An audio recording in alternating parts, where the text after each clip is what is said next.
the larger sutra on Amitayus, also known as Sutra on the Buddha of Infinite Life, delivered by Shakyamuni Buddha, or larger Sukhavati Vyuha, translated into Chinese in the Tao Wei dynasty by the Tripitaka master Sangavarman from India, translated from Chinese into English by Hisao Inagaki with Harold Stewart. The unsurpassed, profound, and wonderful Dharma is difficult to encounter in hundreds of millions of eons. I now see and hear it, receive and uphold it, and I vow to fathom the Tathagata's true meaning. Fascicle 1 of 2. Thus have I heard. At one time the Buddha was staying on Vulture Peak in Rajagriha with a large company of 12,000 monks. They were all great sages who had already attained supernatural powers.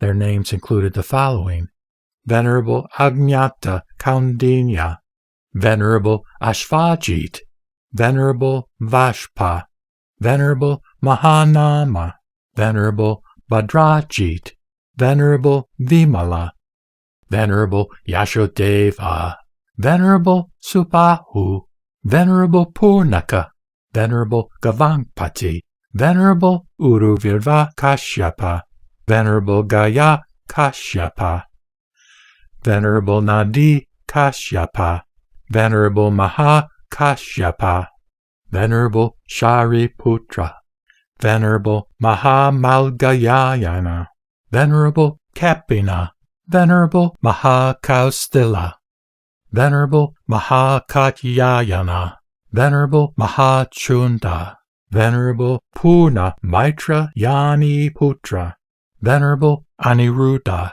Venerable Revata, Venerable Kimpila, Venerable Amogaraja, Venerable Parayanika, Venerable Vakula, Venerable Nanda, Venerable Svagata, Venerable Rahula, and Venerable Ananda. All of these were elders. Mahayana Bodhisattvas also accompanied the Buddha, including all those of this auspicious kalpa, such as Samantabhadra Bodhisattva, Manjushri Bodhisattva, and Maitreya Bodhisattva.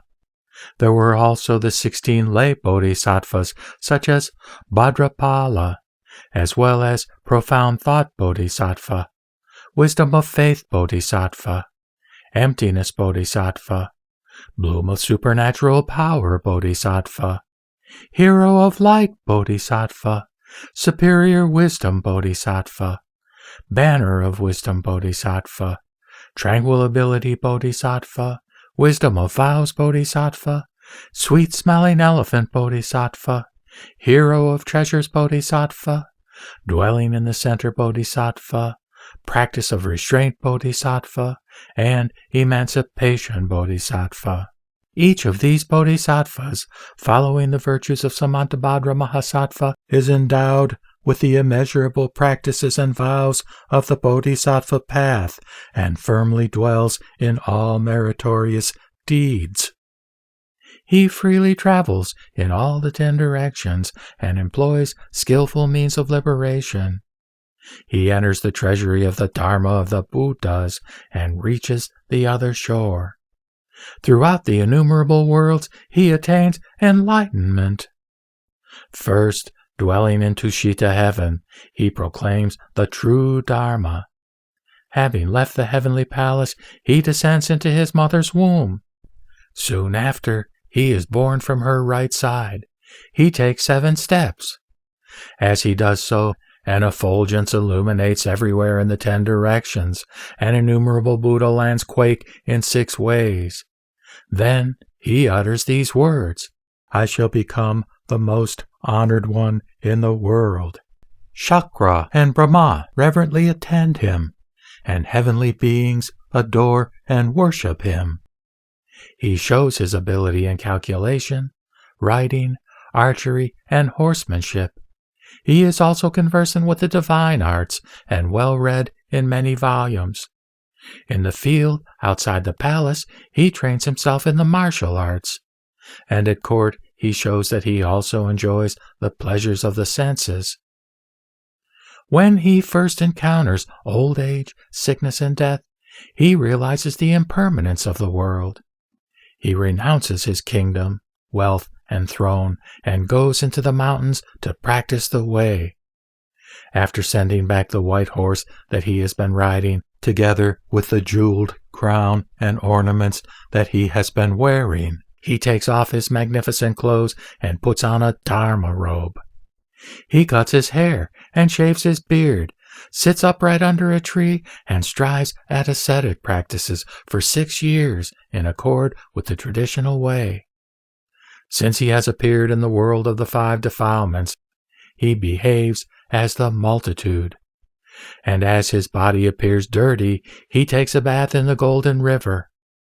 As a god bends a branch down toward him, he is able to climb up the river bank. A divine bird follows him closely to the seat of enlightenment, or Bodhimanta. A diva takes the form of a youth, and, perceiving a favorable sign, respectfully presents him with the auspicious grass. The bodhisattva compassionately accepts it, spreads it under the Bodhi tree, and sits upon it with his legs crossed. He emits a great flood of light to inform Mara of this. Mara and his army come to attack and tempt him, but he brings them under control with the power of wisdom and makes them all surrender. Then he attains the supreme Dharma and realizes highest, perfect enlightenment, or Anuttara Samyak Sambodhi, as Chakra and Brahma request him to turn the wheel of the Dharma. The Buddha visits various places and preaches the Dharma in his thunderous voice. He beats the Dharma drum, blows the Dharma conch, brandishes the Dharma sword, hoists the Dharma banner, rolls the Dharma thunder, hurls the Dharma lightning, brings the Dharma rain, and bestows the Dharma gift. At all times he awakens the world with the sound of the Dharma. His light illuminates countless Buddha lands, causing the entire world to quake in 6 ways. It encompasses Mara's realm, shaking his palace so that he and his host become frightened and surrender. The Bodhisattva tears asunder the net of evil, destroys wrong views, removes afflictions, flushes the gutters of desire, protects the Dharma castle, opens the Dharma gate, washes off the grime of the passions, and reveals the pure white Dharma. He unifies everything in the Buddha Dharma and thus proclaims the right teaching. He enters the town to beg alms. He accepts even rich food to enable the donors to accumulate merit, and also to show that he is a field of virtue.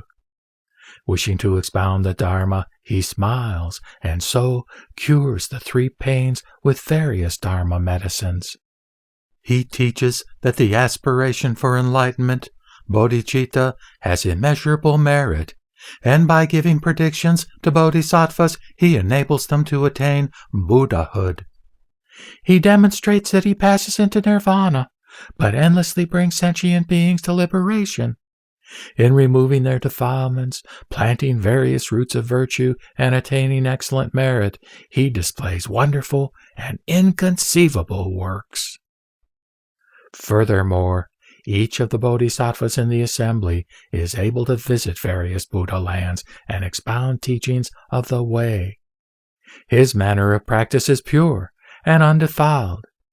Just as a magician with his perfect skill can create at will various illusions, including images of a man or a woman, so the bodhisattva, having thoroughly learned all the methods of liberation and attained serene awareness of reality, can freely teach and transform beings. He manifests himself everywhere in innumerable Buddha lands, performing acts of compassion for sentient beings, tirelessly and with diligence. He has thus obtained complete mastery of all such methods of liberation. He is thoroughly conversant with the essentials of the sutras for bodhisattvas. And as his fame spreads everywhere, he guides sentient beings throughout the 10 directions. All Buddhas remember him and give him their protection. He has already dwelled in all the Buddha's abodes and performed all the deeds of the great sage. He proclaims the Tathagata's teachings, acts as a great master for other bodhisattvas, and with profound samadhi and wisdom guides multitudes of beings. With penetrating insight into the essential nature of dharmas, he discerns different aspects of living beings and closely watches over all the worlds. In making offerings to the Buddhas, he manifests transformed bodies like flashes of lightning. Having well learned the extensive wisdom of fearlessness in preaching, and having realized the illusory nature of dharmas, he destroys Mara's nets and unties all the bonds of passion. He rises above the stages of Shravakas and Pratyeka Buddhas and attains the samadhis of emptiness, non-form, and non-desire. He skillfully provides expedient means, and thus reveals 3 distinct teachings. Then, for those of the middle and lower stages, he demonstrates his passing into nirvana. But, in reality, he is non-active and non-acquisitive. And, being aware that dharmas in themselves neither arise nor perish, he realizes that they are of absolute equality. He has attained innumerable dharanis, 100,000 samadhis, and various kinds of spiritual faculties and wisdom. With the meditation of vast and universal tranquility, he enters deeply into the Dharma treasury for bodhisattvas. After attaining the Buddha garland samadhi, he proclaims and expounds all the sutras.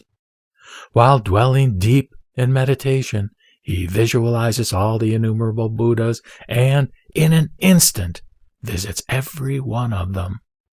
By elucidating and teaching the ultimate truth to sentient beings, he delivers them from the state of extreme pain, from the conditions in which suffering is so great as to prevent people from finding time for Buddhist practices, and also from the conditions in which suffering is not so great as to prevent them from doing so.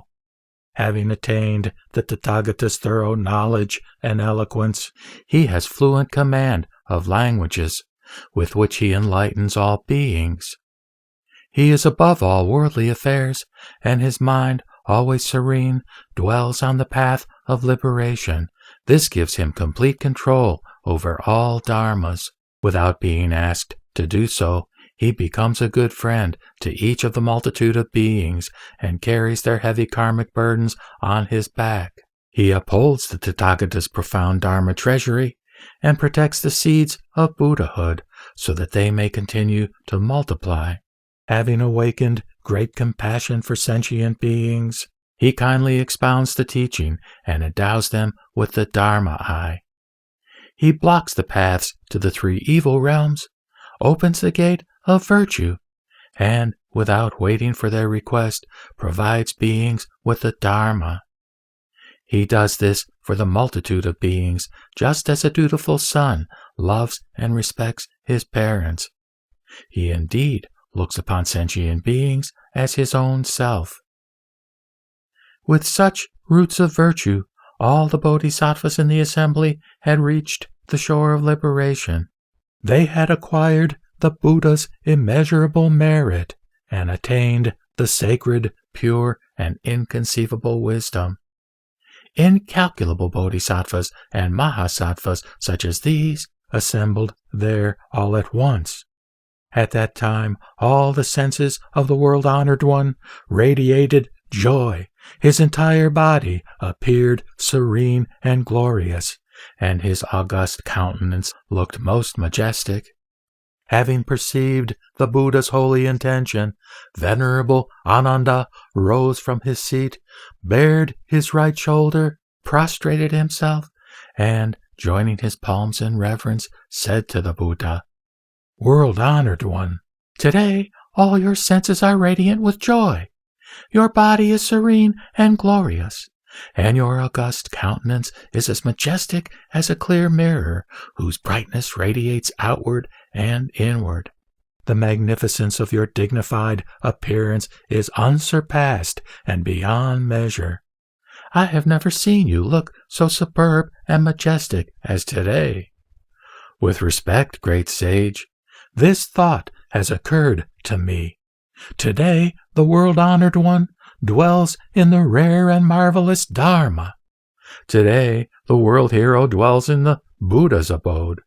Today, the world eye concentrates on the performance of the leader's duty. Today, the world valiant one dwells in the supreme Bodhi.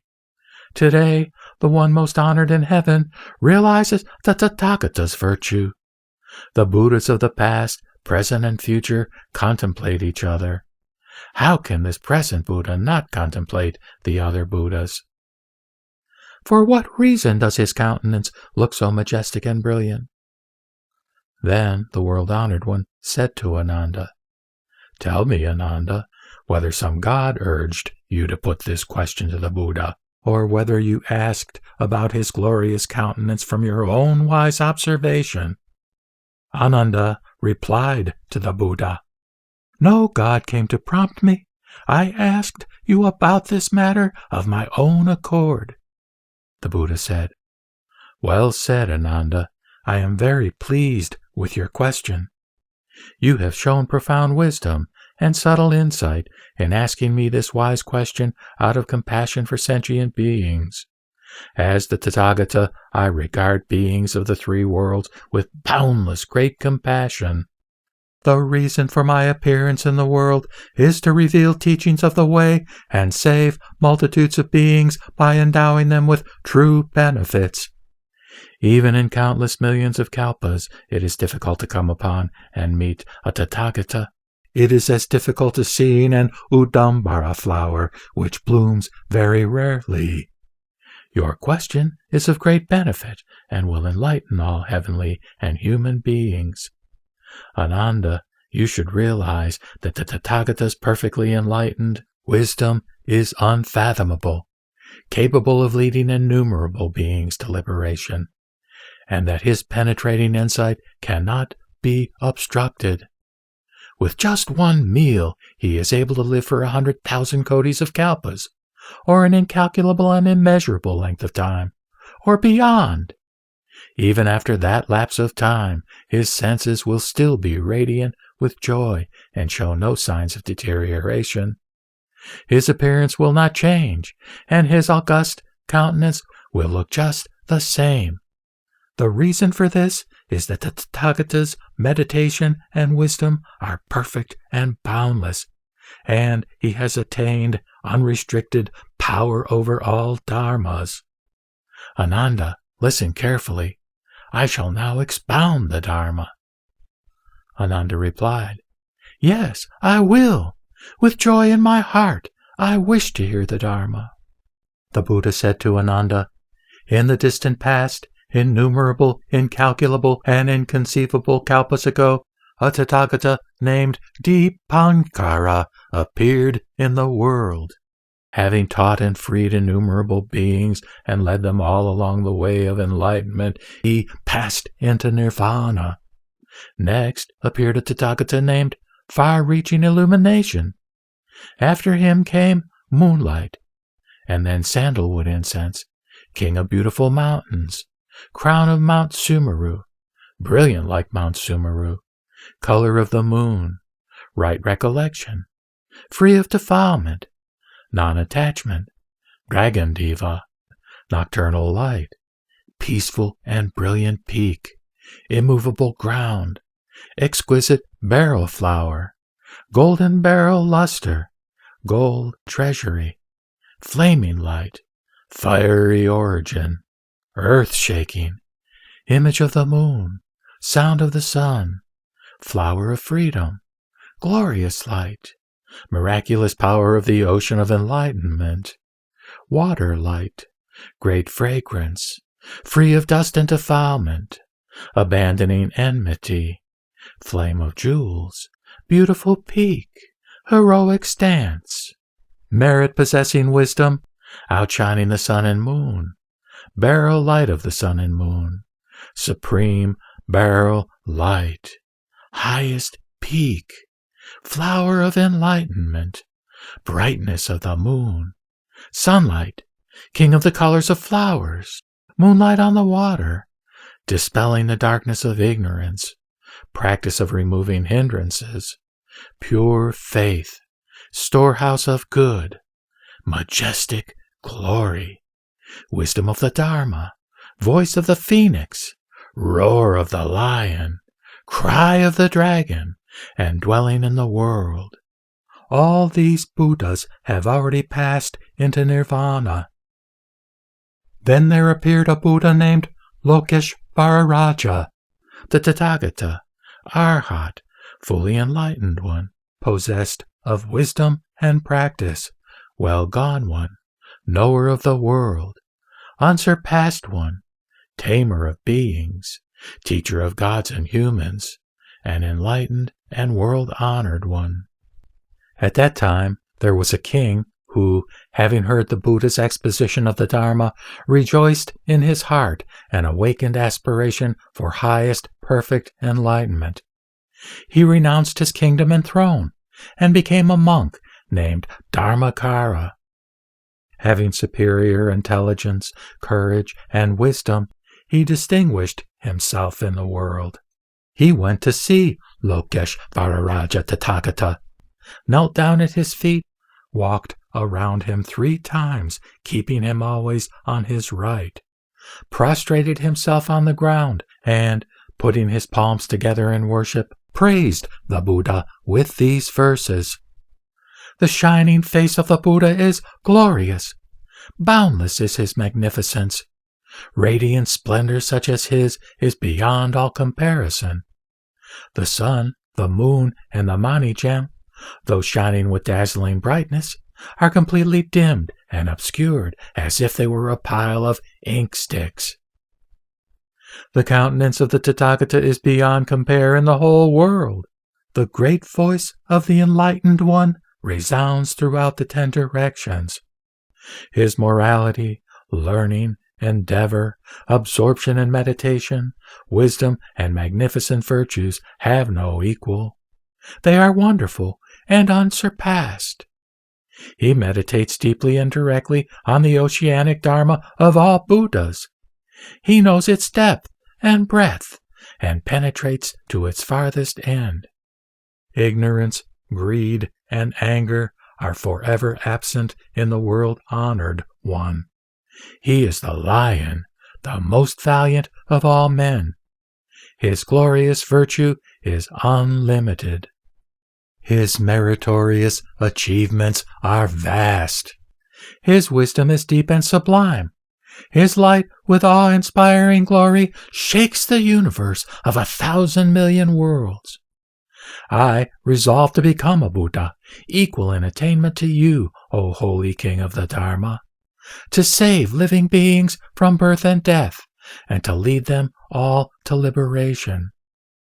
My discipline in giving, or dana, mind control, moral virtues, or shila, patience, or kshanti, and effort, or virya, and also in meditation, or dhyana, and wisdom, or prajna, will be supreme and unsurpassed.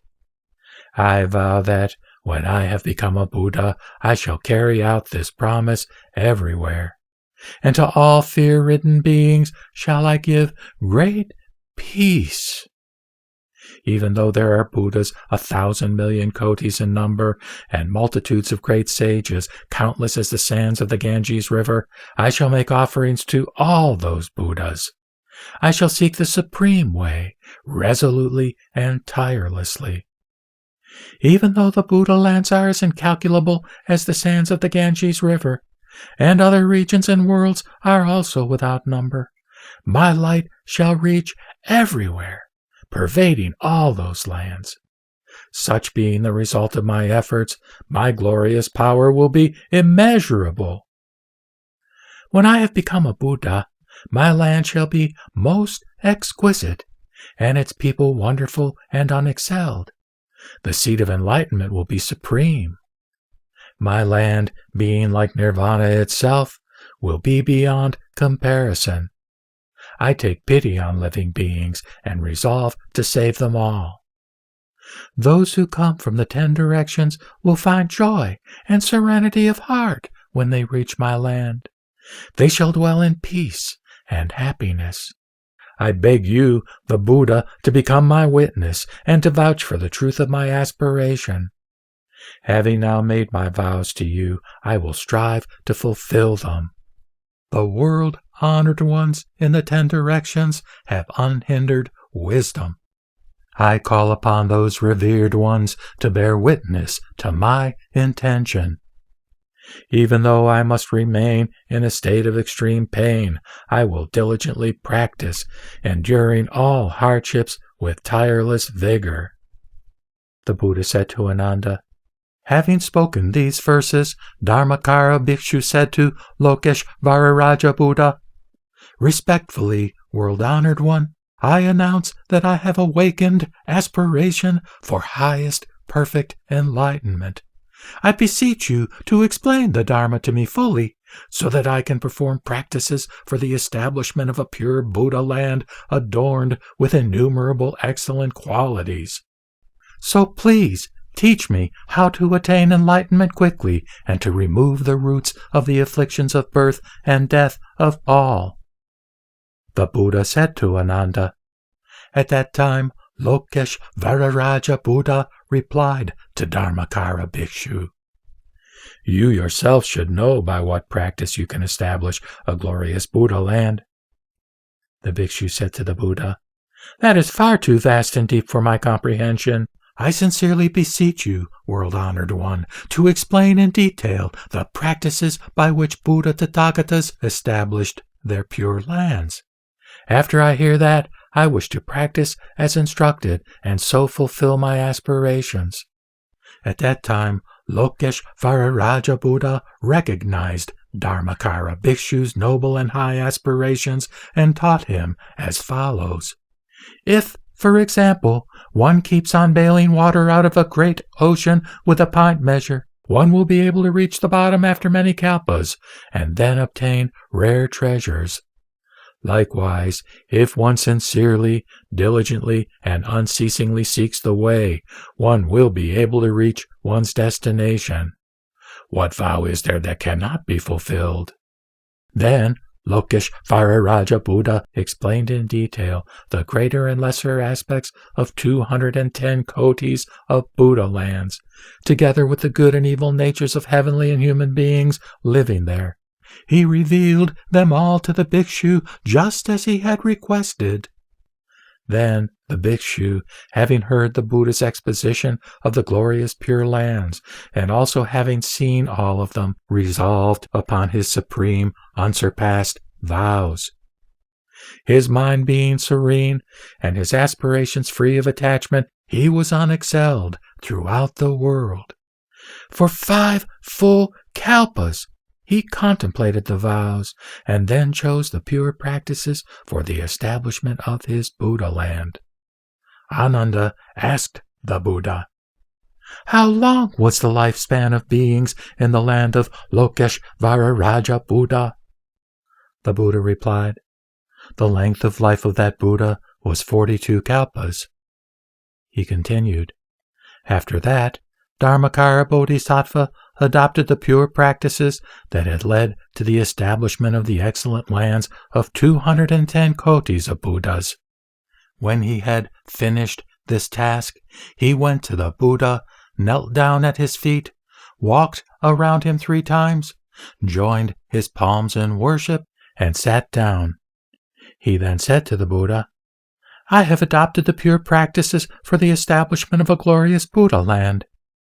The Buddha said to him, you should proclaim this. Know that now is the right time. Encourage and delight the entire assembly.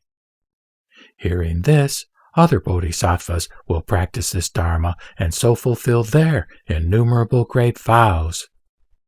The Bhikshu replied, I beg you to grant me your attention. Now I will fully proclaim my vows. If, when I attain Buddhahood, there should be in my land a hell, a realm of hungry ghosts, or a realm of animals, may I not attain perfect enlightenment. If, when I attain Buddhahood, humans and devas in my land should after death fall again into the three evil realms, may I not attain perfect enlightenment. If, when I attain Buddhahood, humans and devas in my land should not all be the color of pure gold, may I not attain perfect enlightenment. If, when I attain Buddhahood, humans and devas in my land should not all be of one appearance, and should there be any difference in their beauty, may I not attain perfect enlightenment. If, when I attain Buddhahood, humans and devas in my land should not remember all their former lives, not knowing at least the events that occurred during the previous 100,000 kotis of nayutas of kalpas, may I not attain perfect enlightenment. If, when I attain Buddhahood, humans and devas in my land should not possess the divine eye of seeing at least 100,000 kotis of nayutas of Buddha lands, may I not attain perfect enlightenment.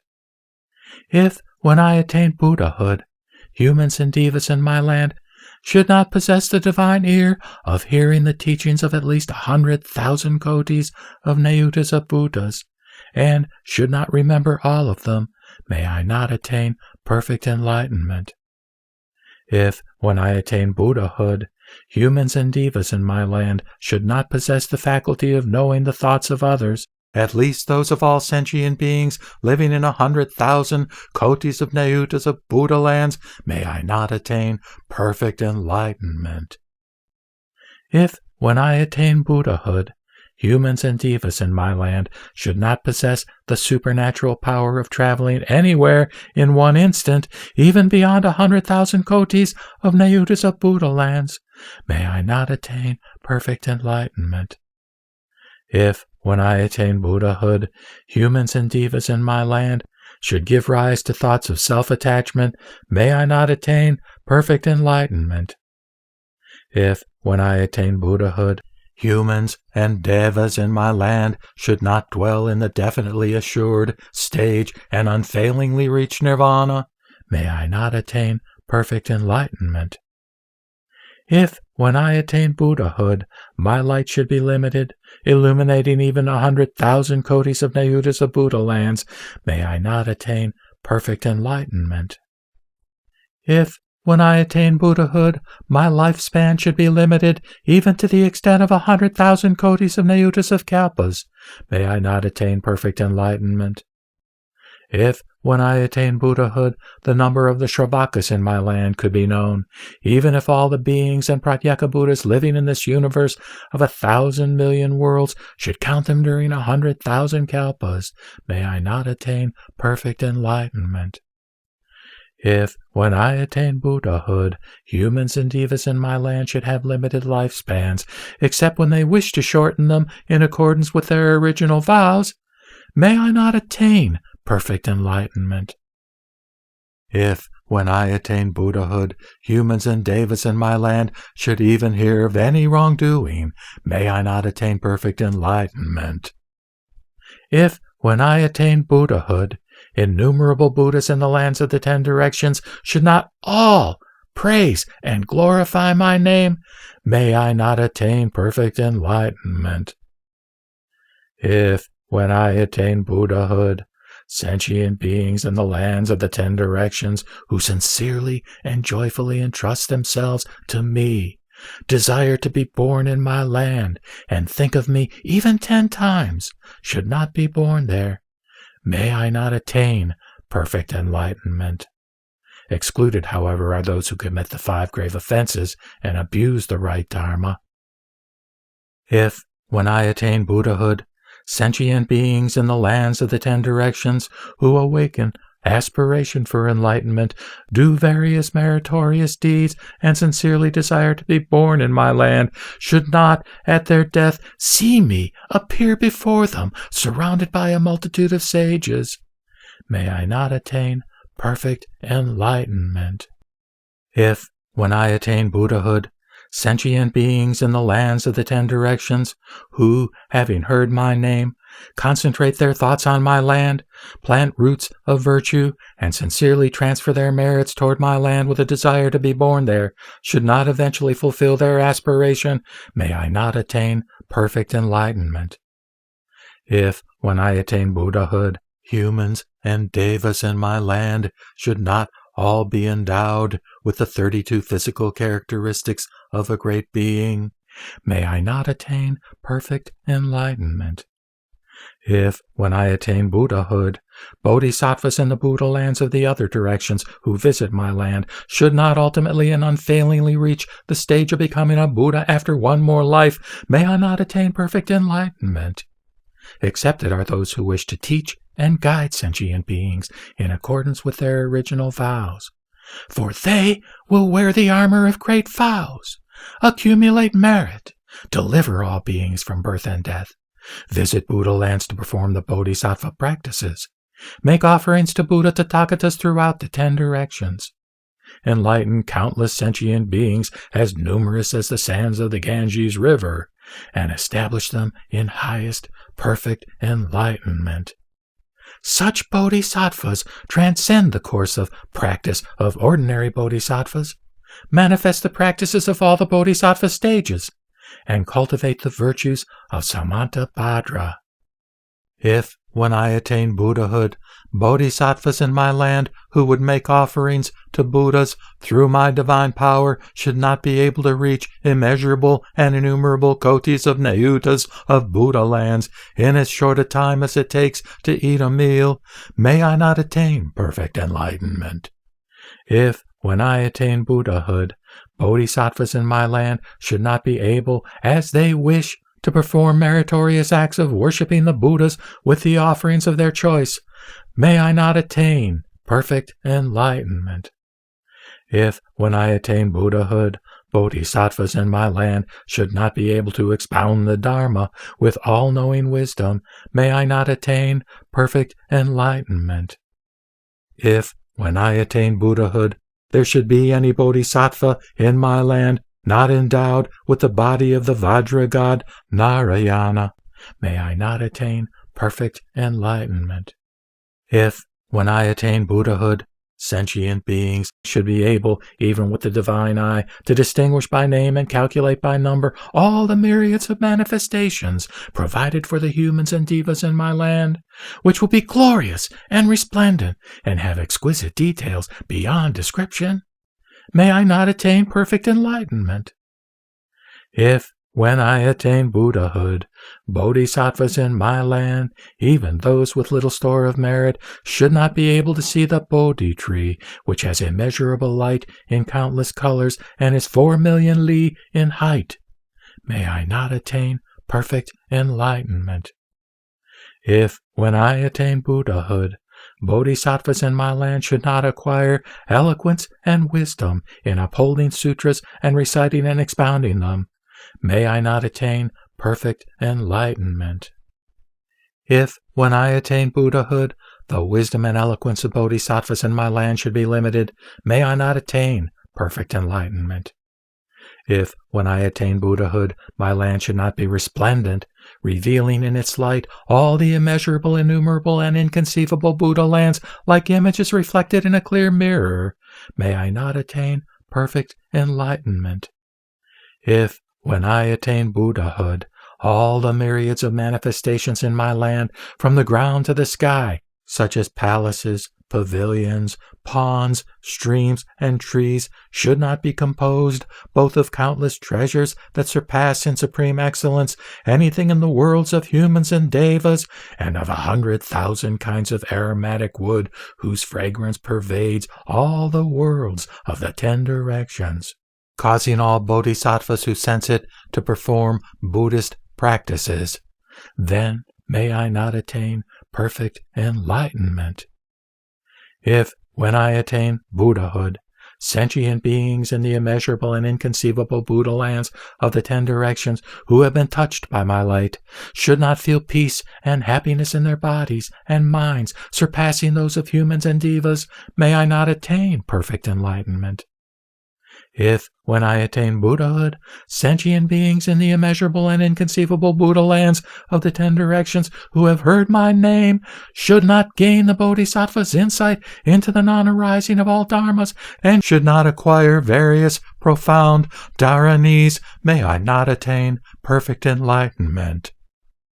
If, when I attain Buddhahood, women in the immeasurable and inconceivable Buddha lands of the 10 directions, who, having heard my name, rejoice in faith, awaken aspiration for enlightenment, and wish to renounce womanhood, should, after death, be reborn again as women, may I not attain perfect enlightenment. If, when I attain Buddhahood, bodhisattvas in the immeasurable and inconceivable Buddha lands of the 10 directions who have heard my name should not, after the end of their lives, always perform sacred practices until they reach Buddhahood, may I not attain perfect enlightenment. If, when I attain Buddhahood, humans and devas in the immeasurable and inconceivable Buddha lands of the 10 directions, who, having heard my name, prostrate themselves on the ground to revere and worship me, rejoice in faith, and perform the bodhisattva practices, should not be respected by all devas and people of the world, may I not attain perfect enlightenment. If, when I attain Buddhahood, humans and devas in my land should not obtain clothing as soon as such a desire arises in their minds, and if fine robes, as prescribed and praised by the Buddhas, should not be spontaneously provided for them to wear, and if these clothes should need sewing, bleaching, dyeing, or washing, may I not attain perfect enlightenment. If, when I attain Buddhahood, humans and devas in my land should not enjoy happiness and pleasure comparable to those of a monk who has exhausted all the passions, may I not attain perfect enlightenment. If, when I attain Buddhahood, the bodhisattvas in my land who wish to see the immeasurable glorious Buddha lands of the 10 directions should not be able to view all of them reflected in the jeweled trees, just as one sees one's face reflected in a clear mirror, may I not attain perfect enlightenment. If, when I attain Buddhahood, bodhisattvas in the lands of the other directions who hear my name should, at any time before becoming Buddhas, have impaired, inferior, or incomplete sense organs, may I not attain perfect enlightenment. If, when I attain Buddhahood, bodhisattvas in the lands of the other directions who hear my name should not all attain the samadhi called pure liberation, and, while dwelling therein, should not, without losing concentration, be able to make offerings in one instant to immeasurable and inconceivable Buddhas, world-honored ones, may I not attain perfect enlightenment. If, when I attain Buddhahood, bodhisattvas in the lands of the other directions who hear my name should not be reborn into noble families after death, may I not attain perfect enlightenment. If, when I attain Buddhahood, bodhisattvas in the lands of the other directions who hear my name should not rejoice so greatly as to dance and perform the bodhisattva practices, and should not acquire stores of merit, may I not attain perfect enlightenment. If, when I attain Buddhahood, bodhisattvas in the lands of the other directions who hear my name should not all attain the samadhi called universal equality, and, while dwelling therein, should not always be able to see the immeasurable and inconceivable Tathagatas until those bodhisattvas too become Buddhas, may I not attain perfect enlightenment. If, when I attain Buddhahood, bodhisattvas in my land should not be able to hear spontaneously whatever teachings they may wish, may I not attain perfect enlightenment. If, when I attain Buddhahood, bodhisattvas in the lands of the other directions who hear my name should not instantly reach the stage of non-retrogression, may I not attain perfect enlightenment. If, when I attain Buddhahood, bodhisattvas in the lands of the other directions who hear my name should not instantly gain the first, second, and third insights into the nature of dharmas, and firmly abide in the truths realized by all the Buddhas, may I not attain perfect enlightenment. the Buddha said to Ananda. Dharmachakra Bhikshu, having thus proclaimed those vows, spoke the following verses. I have made vows unrivaled in all the world. I shall certainly reach the unsurpassed way. If these vows should not be fulfilled, may I not attain perfect enlightenment. If I should not become a great benefactor in lives to come for immeasurable kalpas to save the poor and the afflicted everywhere, may I not attain perfect enlightenment. When I attain Buddhahood, my name will be heard throughout the 10 directions. Should there be any place where it is not heard, may I not attain perfect enlightenment. Free of greed and with profound mindfulness and pure wisdom, I will perform the sacred practices. I will seek to attain the unsurpassed way and become the teacher of devas and humans. With my divine power, I will display great light, illuminating the worlds without limit, and dispel the darkness of the 3 defilements. Thus I will deliver all beings from misery. Having obtained the eye of wisdom, I will remove the darkness of ignorance. I will block all evil paths and open the gate to the good realms. When merits and virtues are perfected, my majestic light will radiate in the 10 directions, outshining the sun and moon and surpassing the brilliance of the heavens. I will open the Dharma storehouse for the multitudes and endow them all with treasures of merit. Being always among the multitudes, I will proclaim the Dharma with the lion's roar. I will make offerings to all the Buddhas, thereby acquiring roots of virtue. When my vows are fulfilled and wisdom perfected, I shall be the sovereign of the 3 worlds. Like your unhindered wisdom, O Buddha, mine shall reach everywhere, illuminating all. May my supreme wisdom be like yours, most honored one.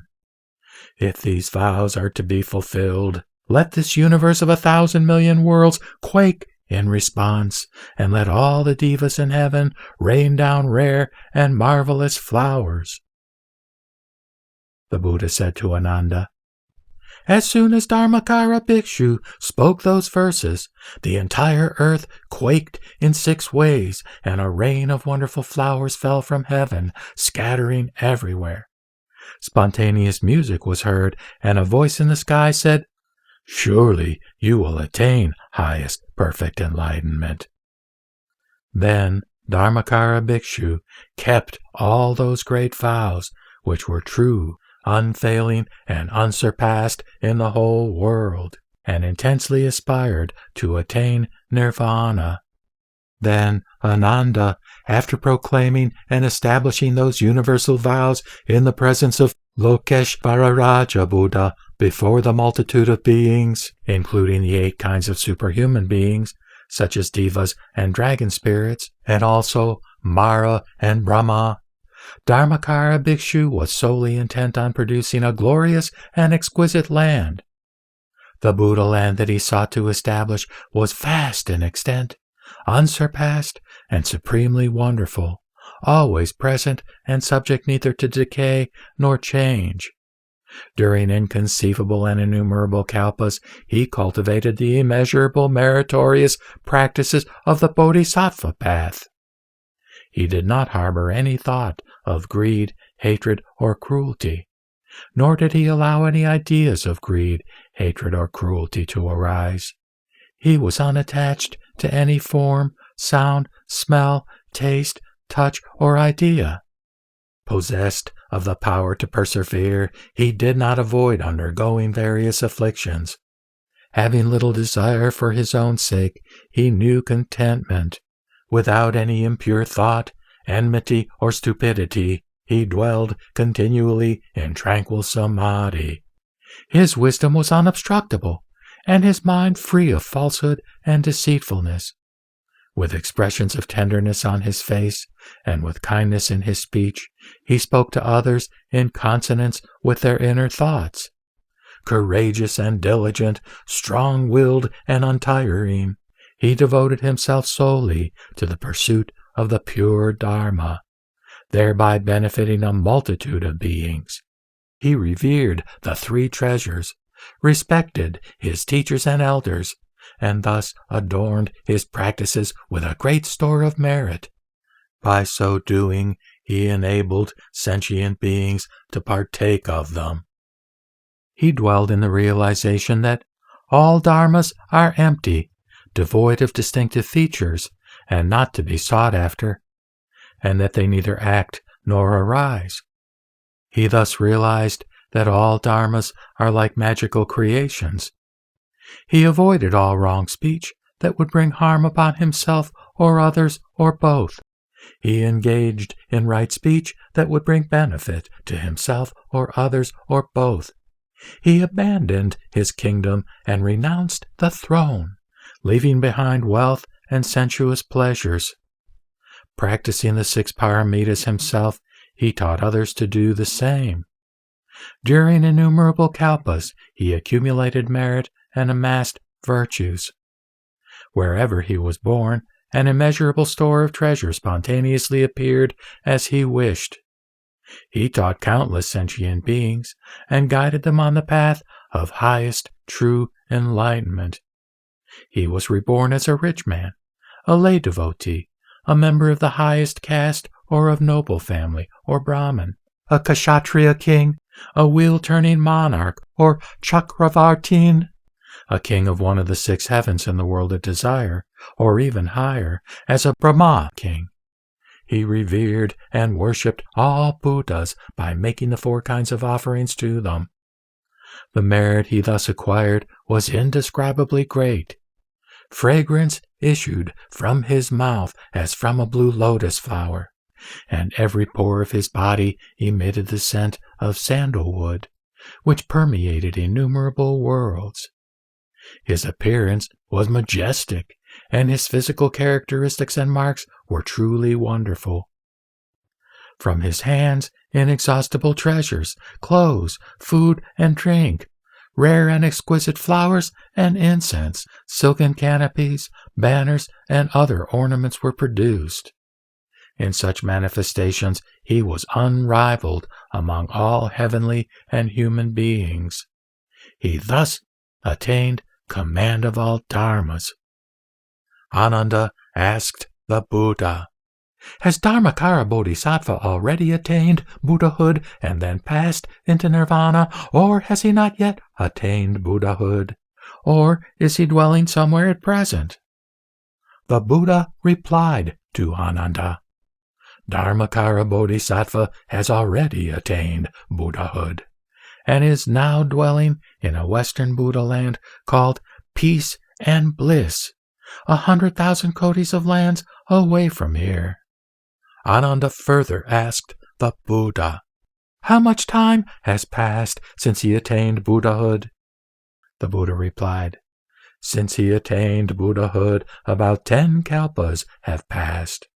He continued, "In that Buddha land, the earth is composed of 7 kinds of jewels, namely gold, silver, beryl, coral, amber, agate, and ruby, that have spontaneously appeared. The land itself is so vast, spreading boundlessly to the farthest extent, that it is impossible to know its limit. All the rays of light from those jewels intermingle and create manifold reflections, producing a dazzling illumination. Those pure, superb, and exquisite adornments are unsurpassed in all the worlds of the 10 directions. They are the finest of all gems, and are like those of the 6th heaven. In that land there are no mountains, such as Mount Sumeru and the encircling adamantine mountains. Likewise, there are neither oceans nor seas, and neither valleys nor gorges. But one can see those manifestations by the Buddha's power, if one so wishes.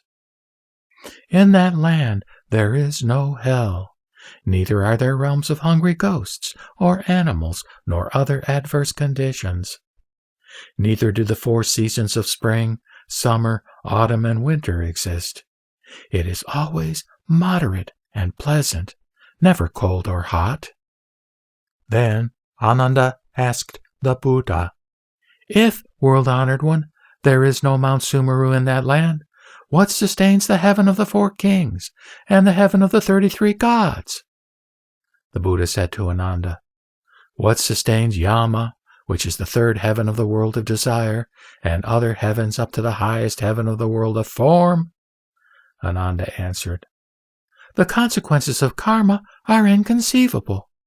The Buddha said to Ananda, inconceivable indeed are the consequences of karma, and so are the worlds of the Buddhas. By the power of meritorious deeds, sentient beings in that land dwell on the ground of karmic reward. That is why those heavens exist without Mount Sumeru. Ananda continued, I do not doubt this myself, but have asked about it simply because I wished to remove such doubts for the benefit of sentient beings in the future. The Buddha said to Ananda, the majestic light of Amitayus Buddha is the most exalted. No other Buddhist light can match his. The light of some Buddhas illuminates 100 Buddha lands, and that of others 1,000 Buddha lands. Briefly, that of Amitayus illuminates the eastern Buddha lands as numerous as the sands of the Ganges River. In the same way, it illuminates the Buddha lands in the south, west, and north, in each of the 4 intermediate directions, and above and below. Further, the light of some Buddhas extends 7 feet, that of others 1 yojana, or 2, 3, 4, or 5 yojanas, and the distance covered increases in this way until the light of some Buddhas illuminates 1 Buddha land. For this reason, Amitayus is called by the following names: the Buddha of infinite light, the Buddha of boundless light, the Buddha of unhindered light, the Buddha of incomparable light, the Buddha of the light of the King of Flame, the Buddha of pure light, the Buddha of the light of joy, the Buddha of the light of wisdom, the Buddha of unceasing light, the Buddha of inconceivable light, the Buddha of ineffable light, and the Buddha of the light outshining the sun and moon. If sentient beings encounter his light, their 3 defilements are removed. They feel tenderness, joy, and pleasure, and good thoughts arise. If sentient beings in the 3 realms of suffering see his light, they will all be relieved and freed from affliction. At the end of their lives, they all reach liberation. The light of Amitayus shines brilliantly, illuminating all the Buddha lands of the 10 directions. There is no place where it is not perceived. I am not the only one who now praises his light. All the Buddhas, Shravakas, Pratyeka Buddhas, and Bodhisattvas praise and glorify it in the same way. If sentient beings, having heard of the majestic virtue of his light, glorify it continually, day and night, with sincerity of heart, they will be able to attain birth in his land as they wish. Then the multitudes of Bodhisattvas and Shravakas will praise their excellent virtue. Later, when they attain Buddhahood, all the Buddhas and Bodhisattvas in the 10 directions will praise their light, just as I now praise the light of Amitayus. The Buddha continued, the majestic glory of the light of Amitayus could not be exhaustively described even if I praised it continually, day and night, for a period of 1 kalpa. The Buddha said to Ananda, the lifespan of Amitayus is so long that it is impossible for anyone to calculate it. To give an illustration, let us suppose that all the innumerable sentient beings in the worlds of the 10 directions were reborn in human form, and that every one became a Shravaka or Pratyeka Buddha. Even if they assembled in one place, concentrated their thoughts, and exercised the power of their wisdom to the utmost to reckon the length of the Buddha's lifespan by the number of kalpas, even after 1,000 million kalpas, they could still not reach its limit. So it is with the lifespan of Shravakas, Bodhisattvas, heavenly beings, and human beings in his land. Similarly, it is not to be encompassed by any means of reckoning or by any metaphorical expression. Again, the number of Shravakas and Bodhisattvas living there is incalculable. They are fully endowed with transcendent wisdom and free in their exercise of majestic power. They could hold the entire world in their hands. The Buddha said to Ananda, "The number of Shravakas at the first teaching assembly of that Buddha was incalculable. So was the number of Bodhisattvas. Even if an immeasurable and countless number of humans, multiplied by millions of kotis, should all become like Mahamalgayana, and together reckon their number during innumerable nehutas of kalpas, or even until they attain nirvana, they still could not know that number. Let us suppose that there is a great ocean, infinitely deep and wide, and that one takes a drop of water out of it, with a 100th part of a split hair. How would you compare that drop of water with the rest of the ocean?" Ananda replied, "When the drop of water is compared with the great ocean, it is impossible even for one skilled in astronomy or mathematics to know the proportion, or for anyone to describe it by any rhetorical or metaphorical expression." The Buddha said to Ananda, "Even if people like Mahamalgayana were to count for millions of kotis of kalpas, the number of the Shravakas and Bodhisattvas at the first teaching assembly who could be counted would be like a drop of water, and the number of sages yet to be counted would be like the rest of the ocean. Again, 7 jeweled trees completely fill that land. There are some made of gold, some of silver, and others made of beryl, crystal, coral, ruby, or agate. There are also trees made of 2 to 7 kinds of jewels. There are gold trees with leaves, flowers, and fruits of silver, silver trees with leaves, flowers, and fruits of gold, beryl trees with leaves, flowers, and fruits of crystal, crystal trees with leaves, flowers, and fruits of beryl, coral trees with leaves, flowers, and fruits of ruby, ruby trees with leaves, flowers, and fruits of beryl, agate trees with leaves, flowers, and fruits made of various jewels. Again, there are jeweled trees with purple gold roots, white silver trunks, beryl branches, crystal twigs, coral leaves, ruby flowers, and agate fruits. There are jeweled trees with white silver roots, beryl trunks, crystal branches, coral twigs, ruby leaves, agate flowers, and purple gold fruits. There are jeweled trees with beryl roots, crystal trunks, coral branches, ruby twigs, agate leaves, purple gold flowers, and white silver fruits. There are jeweled trees with crystal roots, coral trunks, ruby branches, agate twigs, purple gold leaves, white silver flowers, and beryl fruits. There are jeweled trees with coral roots, ruby trunks, agate branches, purple gold twigs, white silver leaves, beryl flowers, and crystal fruits. There are jeweled trees with ruby roots, agate trunks, purple gold branches, white silver twigs, beryl leaves, crystal flowers, and coral fruits. There are jeweled trees with agate roots, purple gold trunks, white silver branches, beryl twigs, crystal leaves, coral flowers, and ruby fruits.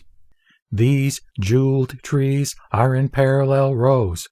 Their trunks are evenly spaced. Their branches are in level layers. Their leaves are symmetrical. Their flowers harmonize, and their fruits are well arranged.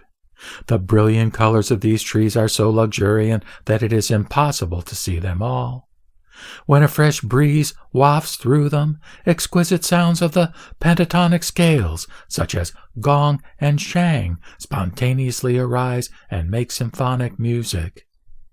Again, the Bodhi tree of Amitayus Buddha is 4 million li in height, and 5,000 yojanas in circumference at its base. Its branches spread 200,000 li in each of the 4 directions. It is a natural cluster of all kinds of precious stones and is adorned with the kings of jewels, namely, moon-bright mani gems and ocean-supporting wheel gems. Everywhere between its twigs hang jeweled ornaments with 1,000 million different colors intermingling in various ways, and their innumerable beams shine with the utmost brilliance. The Bodhi tree itself is covered with nets of rare, excellent gems, and on it appear all kinds of ornaments in accordance with one's wishes. When a gentle breeze wafts through its branches and leaves, innumerable exquisite Dharma sounds arise, which spread far and wide, pervading all the other Buddha lands in the 10 directions. Those who hear the sounds attain penetrating insight into dharmas and dwell in the stage of non-retrogression. Until they attain Buddhahood, their senses of hearing will remain clear and sharp, and they will not suffer from any pain or sickness. Whether they hear the sounds of the Bodhi tree, see its colors, smell its perfume, taste its flavors, perceive its lights, or conceive of the Dharma in their minds, they all attain profoundly penetrating insight into dharmas and dwell in the stage of non-retrogression. Until they attain Buddhahood, their 6 sense organs will remain sharp and clear, and they will not suffer from any pain or sickness. Ananda, when humans and devas of that land see the Bodhi tree, they will attain 3 insights. First, insight into reality through hearing the sacred sounds. Second, insight into reality by being in accord with it. And third, insight into the non-arising of all dharmas. These benefits are all bestowed by the majestic power of Amitayus, the power of his original vow, his perfectly fulfilled vow, his clear and manifest vow, his firm vow, and his accomplished vow. The Buddha said to Ananda, "A king of this world possesses 100,000 kinds of music, from the realm ruled by a wheel-turning monarch up to the 6th heaven of the world of desire. The sounds of the music produced in each higher realm are 10 million kotis of times superior to those of a lower one. The thousands of varieties of musical sound produced in the 6th heaven are 1,000 kotis of times inferior to one sound produced by the 7 jeweled trees in the land of Amitayus. Again, in that land there are thousands of varieties of spontaneous music, which are all, without exception, sounds of the Dharma. They are clear and serene, full of depth and resonance, delicate and harmonious.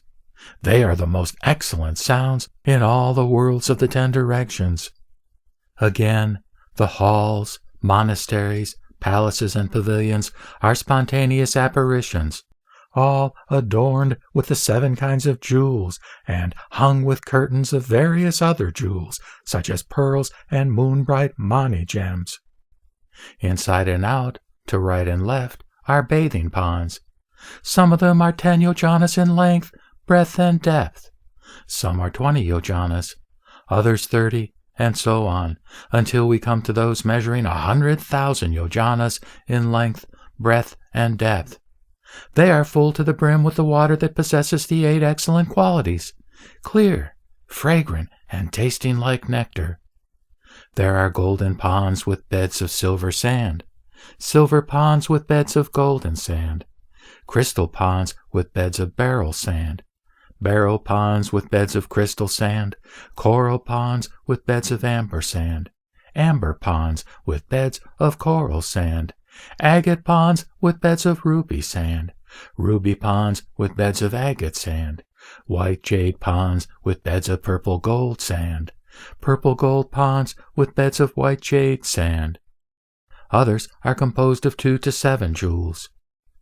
On the banks of these ponds are sandalwood trees, whose flowers and leaves hang down and diffuse perfumes everywhere. Heavenly lotuses, blue, pink, yellow, and white, bloom profusely in various tints and tones, completely covering the surface of the water. If, Bodhisattvas and Shravakas in that land enter the jeweled ponds and wish the water to rise to their ankles. It rises to their ankles. If they wish it to rise to their knees, it rises to their knees. If they wish it to rise to their waists, it rises to their waists. If they wish it to rise to their necks, it rises to their necks. If they wish it to pour over their bodies, it spontaneously pours over their bodies. If they wish it to recede, it recedes. Its temperature is moderate, cool, or warm, according to their wishes. The water comforts the body and refreshes the mind, washing away their mental defilements. Clear and pure, the water is so transparent that it seems formless. The jewel sand shines so brightly that even the depth of the water cannot prevent its brilliance from being seen. The rippling water forms meandering streams, which join and flow into each other. Their movement is peaceful and quiet, neither too fast nor too slow, and their ripples spontaneously produce innumerable wonderful sounds. One can hear whatever sound one wishes. For example, some hear the sound Buddha, some hear the sound Dharma, some Sangha, others hear tranquility, emptiness and no self, great compassion, paramita, 10 powers, fearlessness, special qualities, supernatural powers, non-activity, neither arising nor perishing, insight into the non-arising of all dharmas, and so on, until the various sounds of the wonderful dharma, such as the sprinkling of nectar upon the head of a bodhisattva, are reached. As one hears those sounds, one attains immeasurable joy and accords with the principles of purity, absence of desires, extinction, and reality. One is in harmony with the 3 treasures, the Buddha's powers, fearlessness, and special qualities, and also with supernatural powers and other methods of practice for bodhisattvas and shravakas. Not even the names of the 3 realms of suffering are heard there, but only nirvanic sounds of bliss. For this reason, that land is called peace and bliss. Ananda, those born in that Buddha land are endowed with such bodies of purity and provided with various exquisite sounds, supernatural powers, and virtues. The palaces in which they dwell, their clothing, food, and drink, the wonderful flowers, and the various kinds of incense and adornments are like those naturally provided in the 6th heaven of the world of desire. At mealtimes, plates made of the 7 kinds of jewels, gold, silver, beryl, agate, ruby, coral, and amber, and also of moonbright pearl, spontaneously appear, filled with food and drink of 100 tastes according to one's wishes. Although the food is offered, no one actually eats it. Once it has been seen and smelled, one naturally feels that it has been eaten, and so is satisfied. Thus, one feels relaxed in mind and body, free from attachment to the sense of taste. When the meal is over, everything disappears, but it reappears at the next mealtime. That Buddha land, like the realm of unconditioned nirvana, is pure and serene, resplendent and blissful. The Shravakas, Bodhisattvas, heavenly beings and humans there have lofty and brilliant wisdom and are masters of the supernatural powers. They are all of one form, without any differences, but are called heavenly beings and humans, simply by analogy with states of existence in other worlds. They are of noble and majestic countenance, unequaled in all the worlds, and their appearance is superb, unmatched by any being, heavenly or human. They are all endowed with bodies of naturalness, emptiness, and infinity. The Buddha said to Ananda, "If a beggar in extreme poverty sits by the side of a king, how can their appearances be compared?" Ananda replied, "If such a man sits by the side of a king, his emaciated mien and ragged appearance cannot be compared with the king's. His appearance is 1,000 million kotis, or even incalculable times inferior to the king's. What is the reason for this? The conditions of a beggar in extreme poverty, being at the lowest social level, with barely enough clothes to cover his body, scarcely enough food to sustain his life, with hunger and cold always tormenting him, and having almost lost human contact, are all the result of his misdeeds in former lives. In the past, he did not cultivate roots of virtue, but instead accumulated riches without giving anything to others. He became more miserly as his wealth increased, desired to obtain more, insatiably hankered after further acquisitions, and gave no thought to good acts. Thus he piled up a mountain of evil karma. When his life ended, all his wealth was gone, and what he had accumulated with great toil and worry was of no avail to him. All passed in vain into the possession of others. Having no store of merit on which to depend, and no virtue on which to rely, after death he fell into one of the evil realms, where he suffered pain for a long period. When his karmic retributions ended, he was able to escape, but was reborn into a lower class. Being foolish, base, and inferior, he barely maintains the appearance of a human being. The king of a country is the most honored of all men.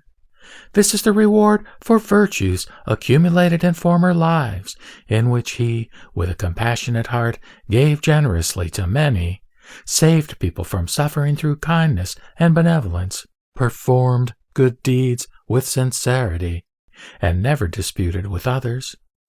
When that life ended, he was rewarded with rebirth into a higher state. Born in a heavenly realm, he enjoyed bliss and happiness. His accumulated virtues produced such a surplus of good that when he was reborn as a man in this life, his birth was deservedly into a royal family. Since he is naturally noble, his dignified and majestic demeanor commands the respect of his people, and superb clothes and sumptuous food are prepared and served to him as he pleases. All this is a reward for virtues in his former lives. The Buddha said to Ananda, "What you say is true. Even though a king is the noblest of all men and has a regal countenance, if he is compared with a wheel-turning monarch, he will appear as base and inferior as a beggar beside a king.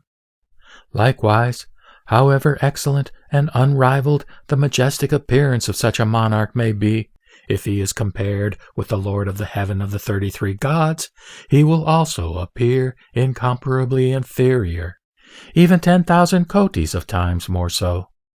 Again, if this heavenly Lord is compared with the Lord of the 6th heaven, he will appear 100,000 kotis of times inferior. If the Lord of the 6th heaven is compared with a bodhisattva or a shravaka dwelling in the land of Amitayus, his countenance and appearance will be far from equal to that of the bodhisattva or shravaka, being 1,000 million kotis of times, or even incalculable times, inferior.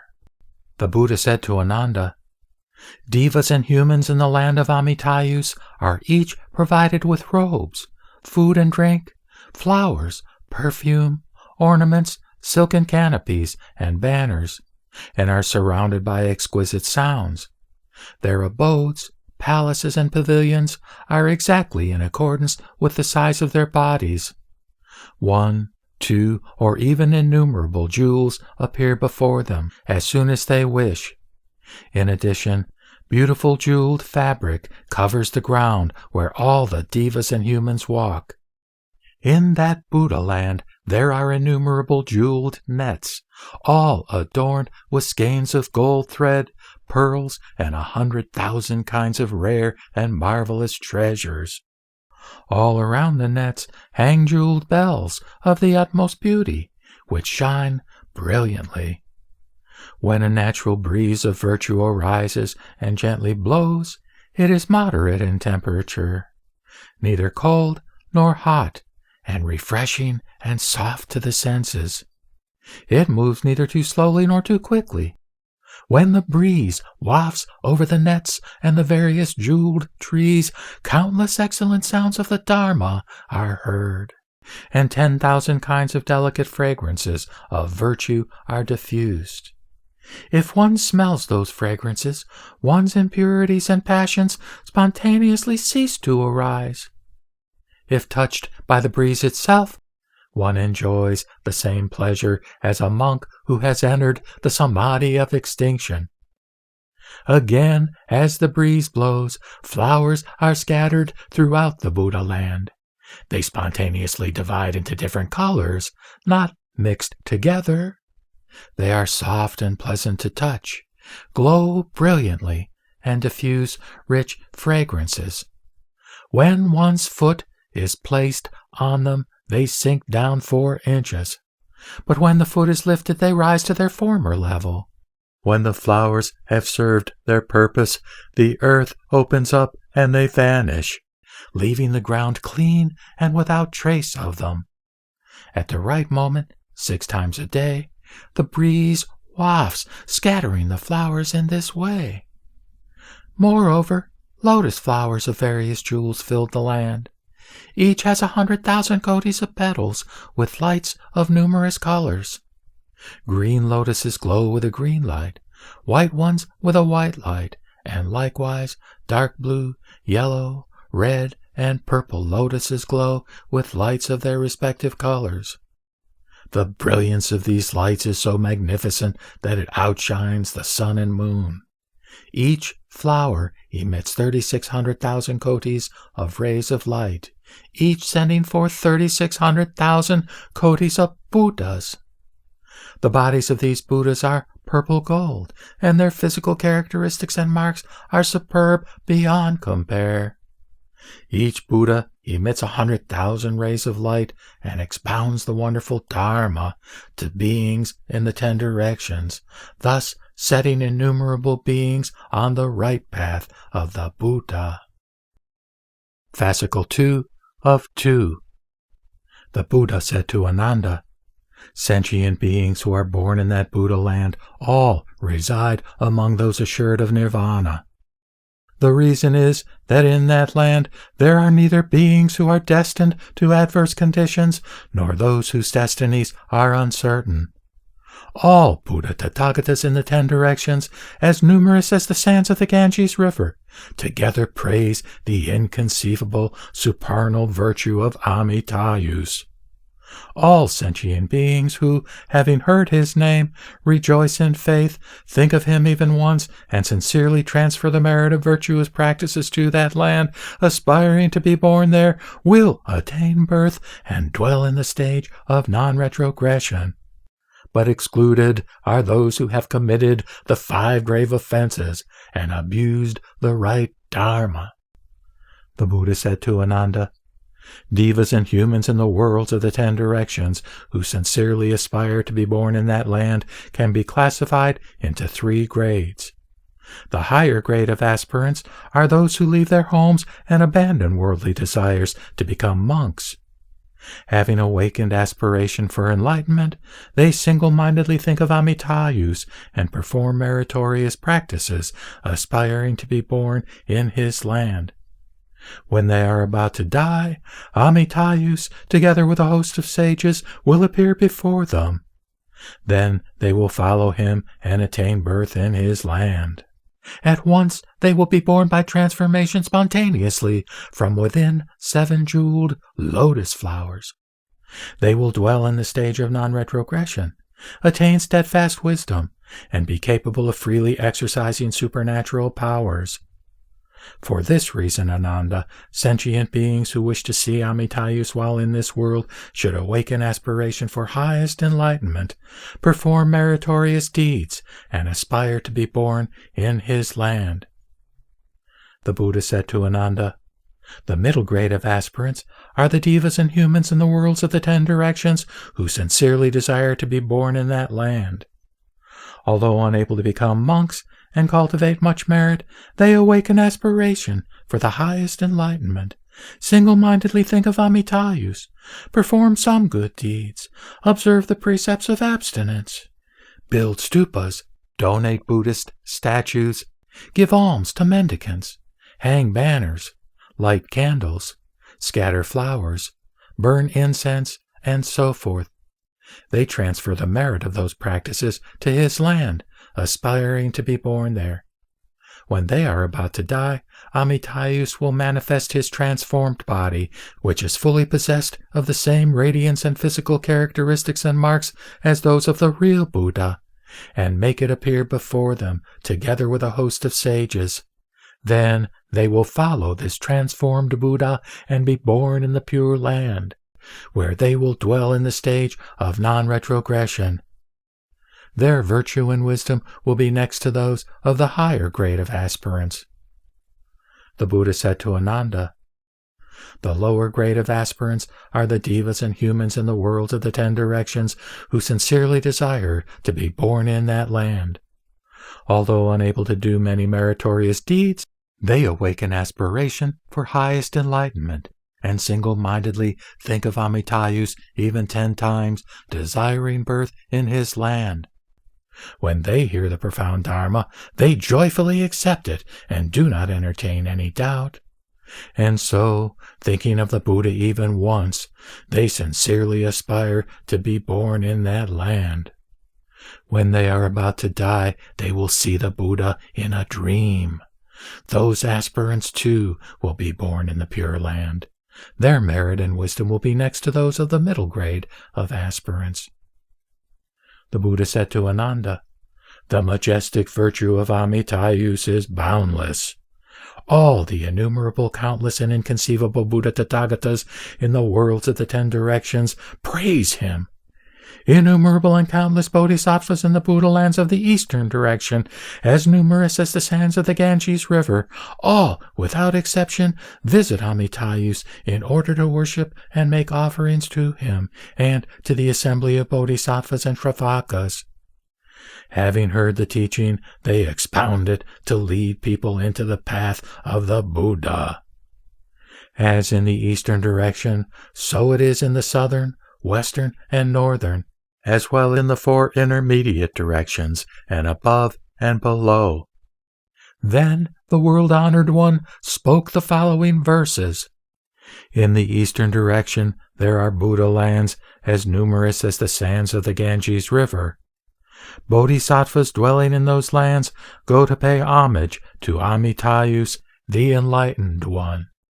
So it is in the southern, western, and northern directions, the intermediate directions above and below. Bodhisattvas dwelling in those lands go to pay homage to Amitayus, the Enlightened One. All those bodhisattvas, taking with them exquisite heavenly flowers, precious incense, and priceless robes, make offerings to Amitayus, the Enlightened One. Playing heavenly music in concert, producing harmonious and delicate sounds, they praise the Most Honored One with hymns, saying, 'You have perfected supernatural powers and wisdom, with which you freely enter the gates of the profound Dharma.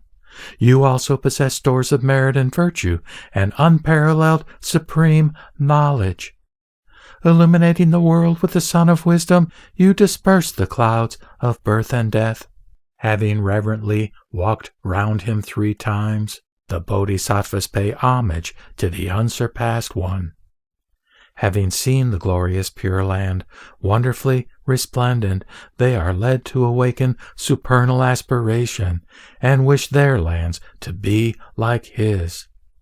Then Amitayus, the Enlightened One, changes his countenance and smiles. From his mouth come forth innumerable rays of light, which illuminate the worlds of the 10 directions.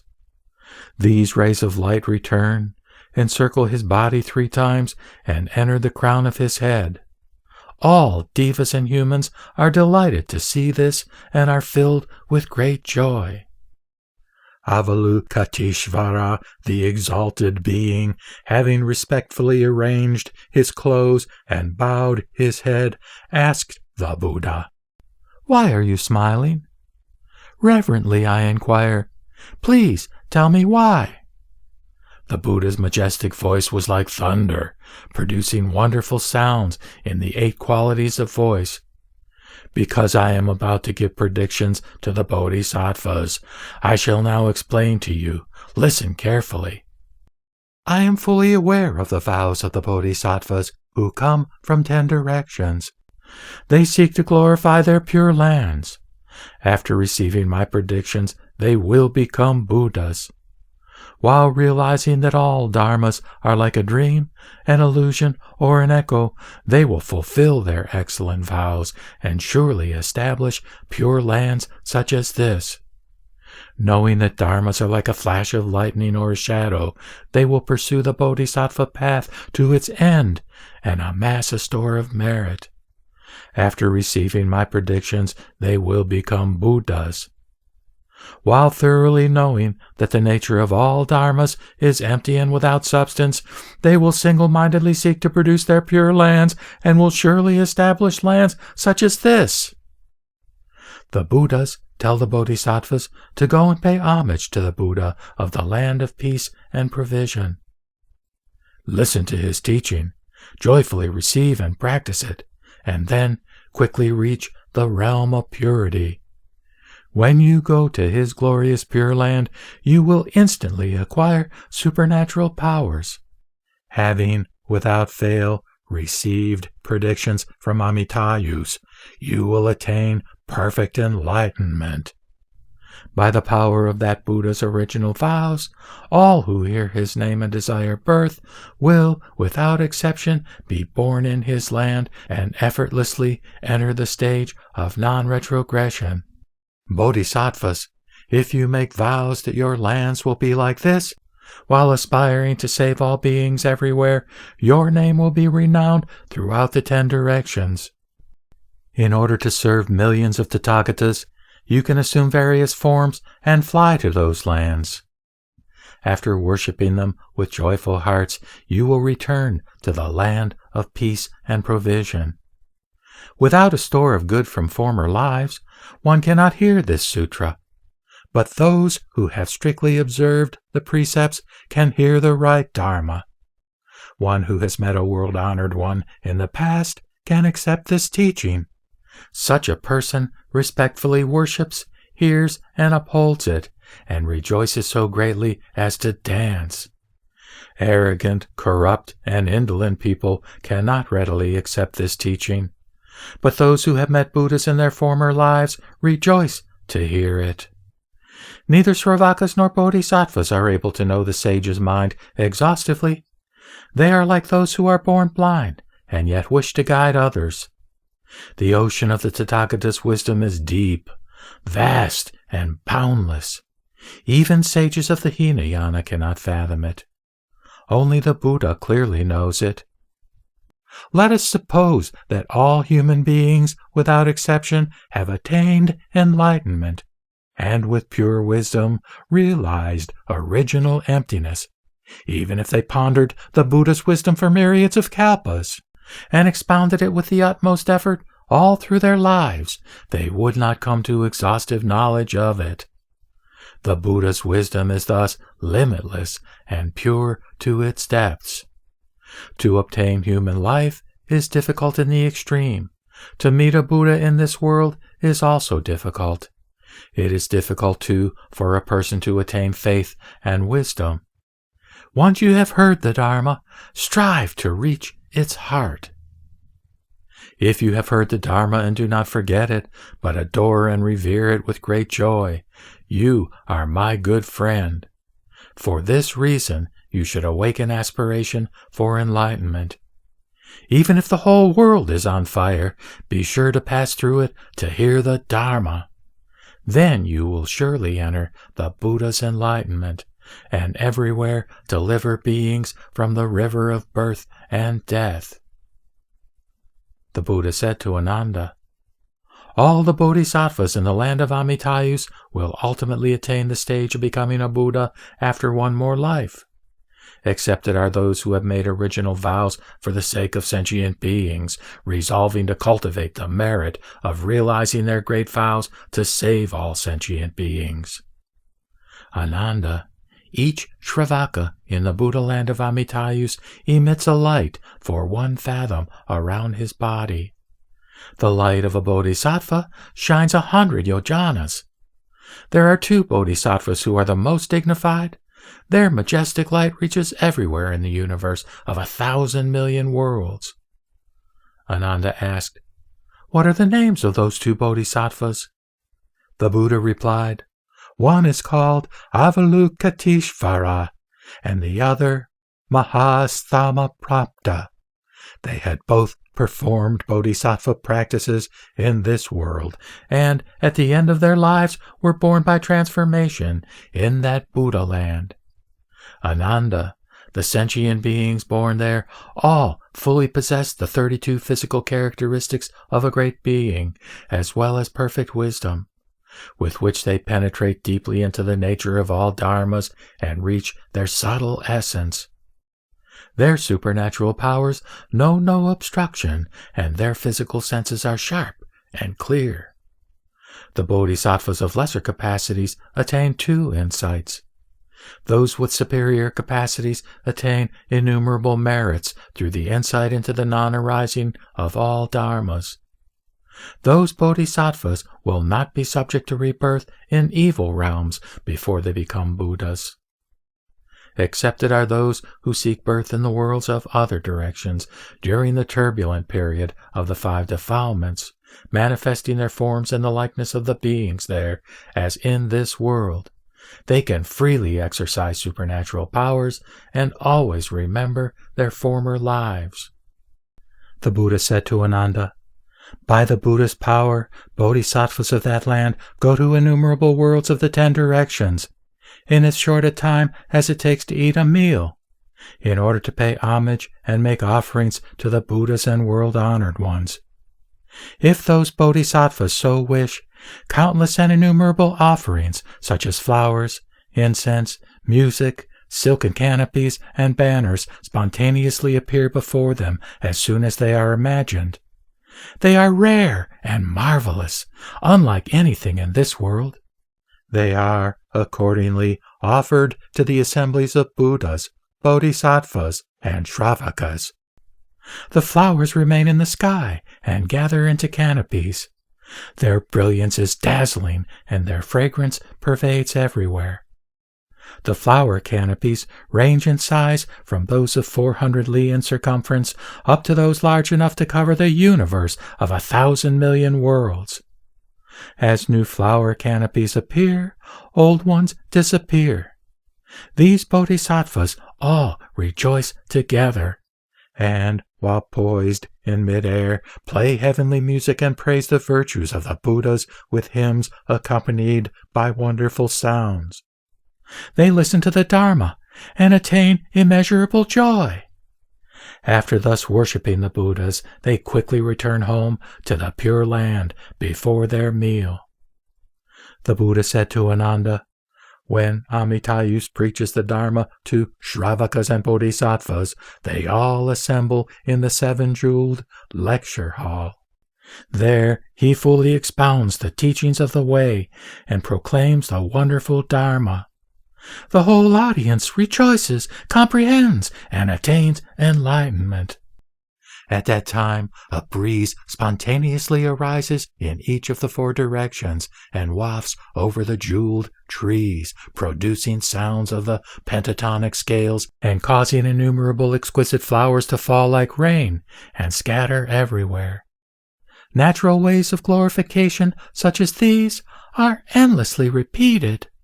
All the devas bring with them 100,000 flowers, pieces of aromatic wood, and thousands of musical instruments to use as offerings to the Buddha and the assembly of bodhisattvas and shravakas. They scatter flowers, diffuse perfumes everywhere, and play various kinds of music. They come and go in succession, giving way to each other. At such times, their joy and happiness are beyond description." The Buddha said to Ananda, "The bodhisattvas born in that Buddha land expound the right Dharma whenever appropriate, and because they are in accord with the wisdom of enlightenment, their expositions are infallible and free of error. In regard to the myriads of things in that land, they have no thought of possession or attachment. Whether going or coming, proceeding or remaining, their hearts are unattached. Their acts are in accordance with their will and are unrestricted, and they have no thought of discrimination. In them there is no idea of self or others, no idea of competition or dispute. With the heart of great compassion to benefit all living beings, and with tenderness and self-control, they bear no enmity or grudge against anyone. Free of mental hindrances, they are pure in mind and without indolence. Unbiased, noble-minded, sincere, and tranquil, their hearts can revere, appreciate, and enjoy the Dharma. Having extinguished all evil passions, they are free of those tendencies that cause one to fall into evil realms. They have accomplished all the duties of a bodhisattva and are fully endowed with immeasurable virtues. Having reached deep meditation and gained supernatural powers, transcendent knowledge, and wisdom, they are established in the 7 practices leading to enlightenment and are devoted to the Buddha Dharma. With the physical eye, they see clearly, discerning objects without error. The sight of their divine eye reaches everywhere without limit. With the Dharma eye, they observe and know thoroughly the teachings of the way. With the wisdom eye, they see truth and attain the other shore. With the Buddha eye, they completely realize the nature of dharmas, and with unhindered wisdom, they expound the Dharma to others. Although they observe with the eye of equality that the 3 worlds are empty and non-existent, they strive to learn the Buddha Dharma and acquire varied eloquence to rid living beings of affliction caused by the evil passions. Since all dharmas have arisen from suchness, the bodhisattvas see them as they really are, and know skillful means of speech that will develop good habits and destroy bad ones in living beings. They dislike secular talk, enjoying only right discourse on the Dharma. They cultivate roots of virtue, revere the path of the Buddha, and know that all dharmas are completely tranquil and non-existent. Their samsaric bodies and evil passions have been extinguished together with their remaining karmic tendencies. When they hear the profound Dharma, their minds are free of doubt and fear.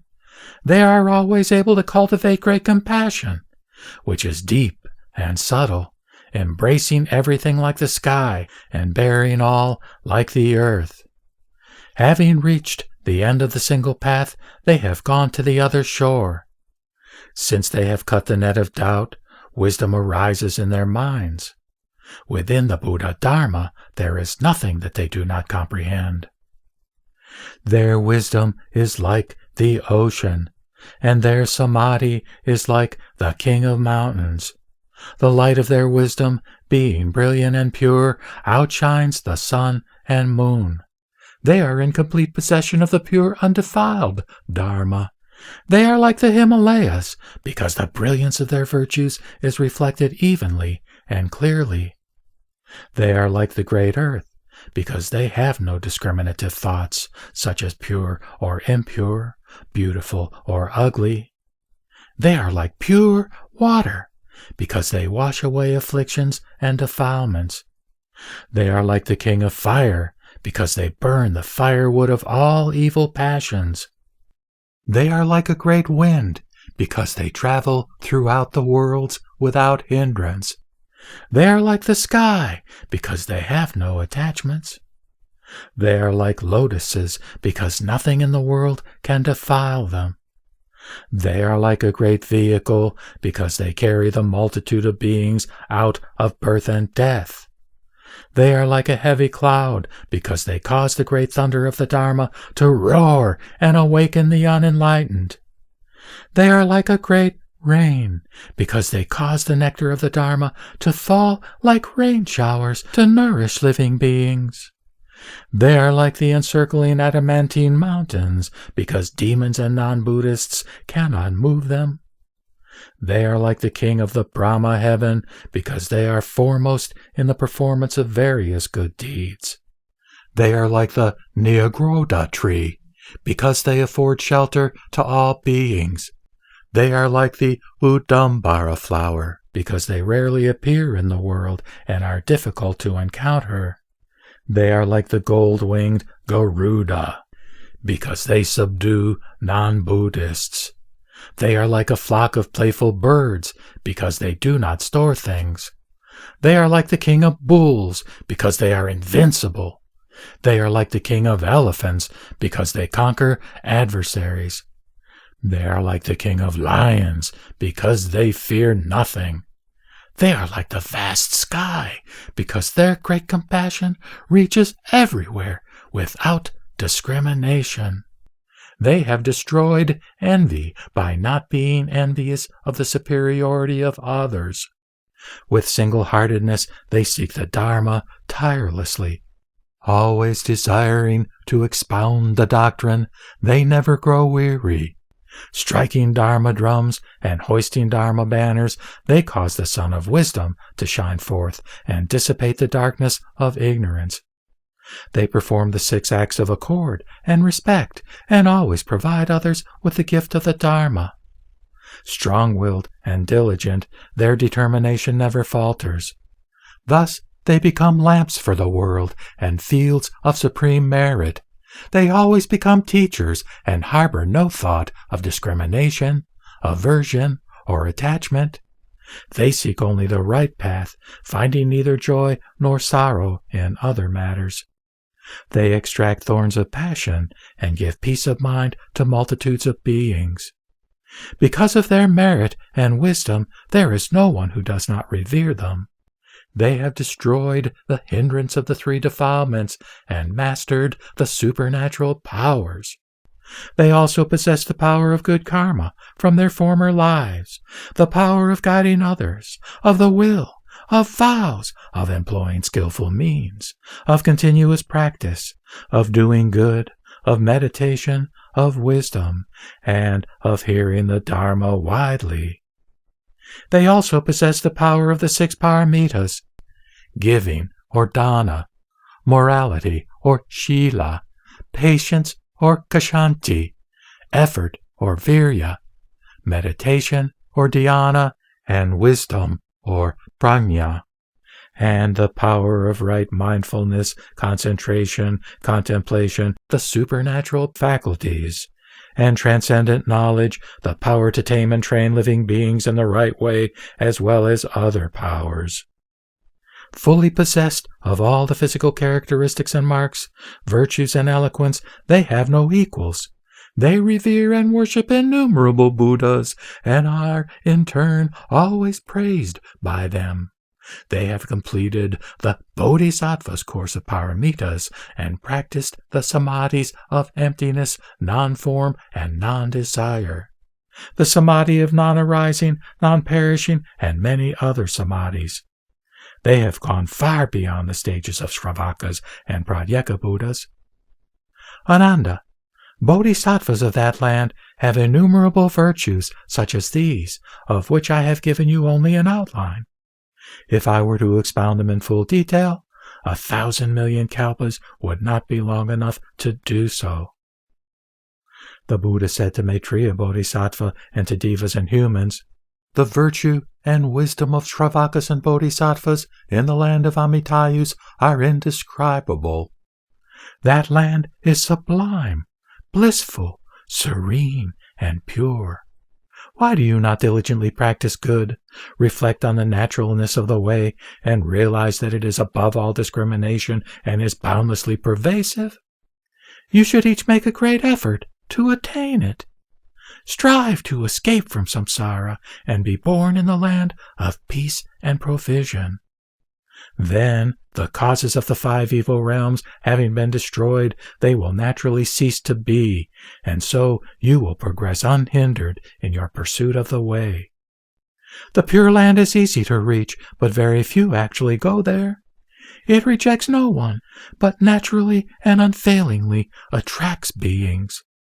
Why do you not abandon worldly matters and strive to enter the way? If you do, you will obtain an infinitely long life and one of limitless bliss. People of the world, being weak in virtue, engage in strife over matters that are not urgent. In the midst of abject wickedness and extreme afflictions, they painstakingly toil for their living. Whether noble or corrupt, rich or poor, young or old, male or female, all people worry about wealth and property. In this there is no difference between rich and poor. Both have their anxieties. Groaning in dejection and sorrow, they pile up thoughts of anguish, or, driven by inner urges, they run wildly in all directions and thus have no time for peace and rest. For example, if they own fields, they are concerned about them. If they have houses, they worry about them. They are also anxious about their 6 domestic animals, such as cows and horses, about their male and female servants, money, wealth, clothes, food, and furnishings. With deepening troubles, they sigh repeatedly, and anxiety increasingly torments and terrifies them. Sudden misfortune may befall them. All their possessions may be destroyed by fire, swept away by floods, plundered by robbers, or seized by adversaries or creditors. Then gnawing grief afflicts them and incessantly troubles their hearts. Anger seizes their minds, keeps them in constant agitation, increasingly tightens its grip, hardens their hearts, and never leaves them. When their lives end in such agonizing conditions, they must leave everyone and everything behind. Even nobles and wealthy people have these worries. With much anxiety and fear, they endure such tribulations. Breaking out in cold sweats or fevers, they suffer unremitting pain. The poor and the underprivileged are constantly destitute. If, for example, they have no fields, they are unhappy and want them. If they have no houses, they are unhappy and want them.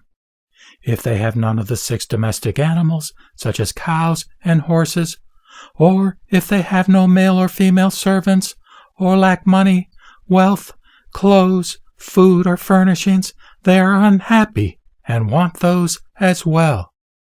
If they possess some of these things, others may be lacking. If they have this, they do not have that, and so they wish to possess all. But even if by some chance they come to possess everything, it will soon be destroyed or lost.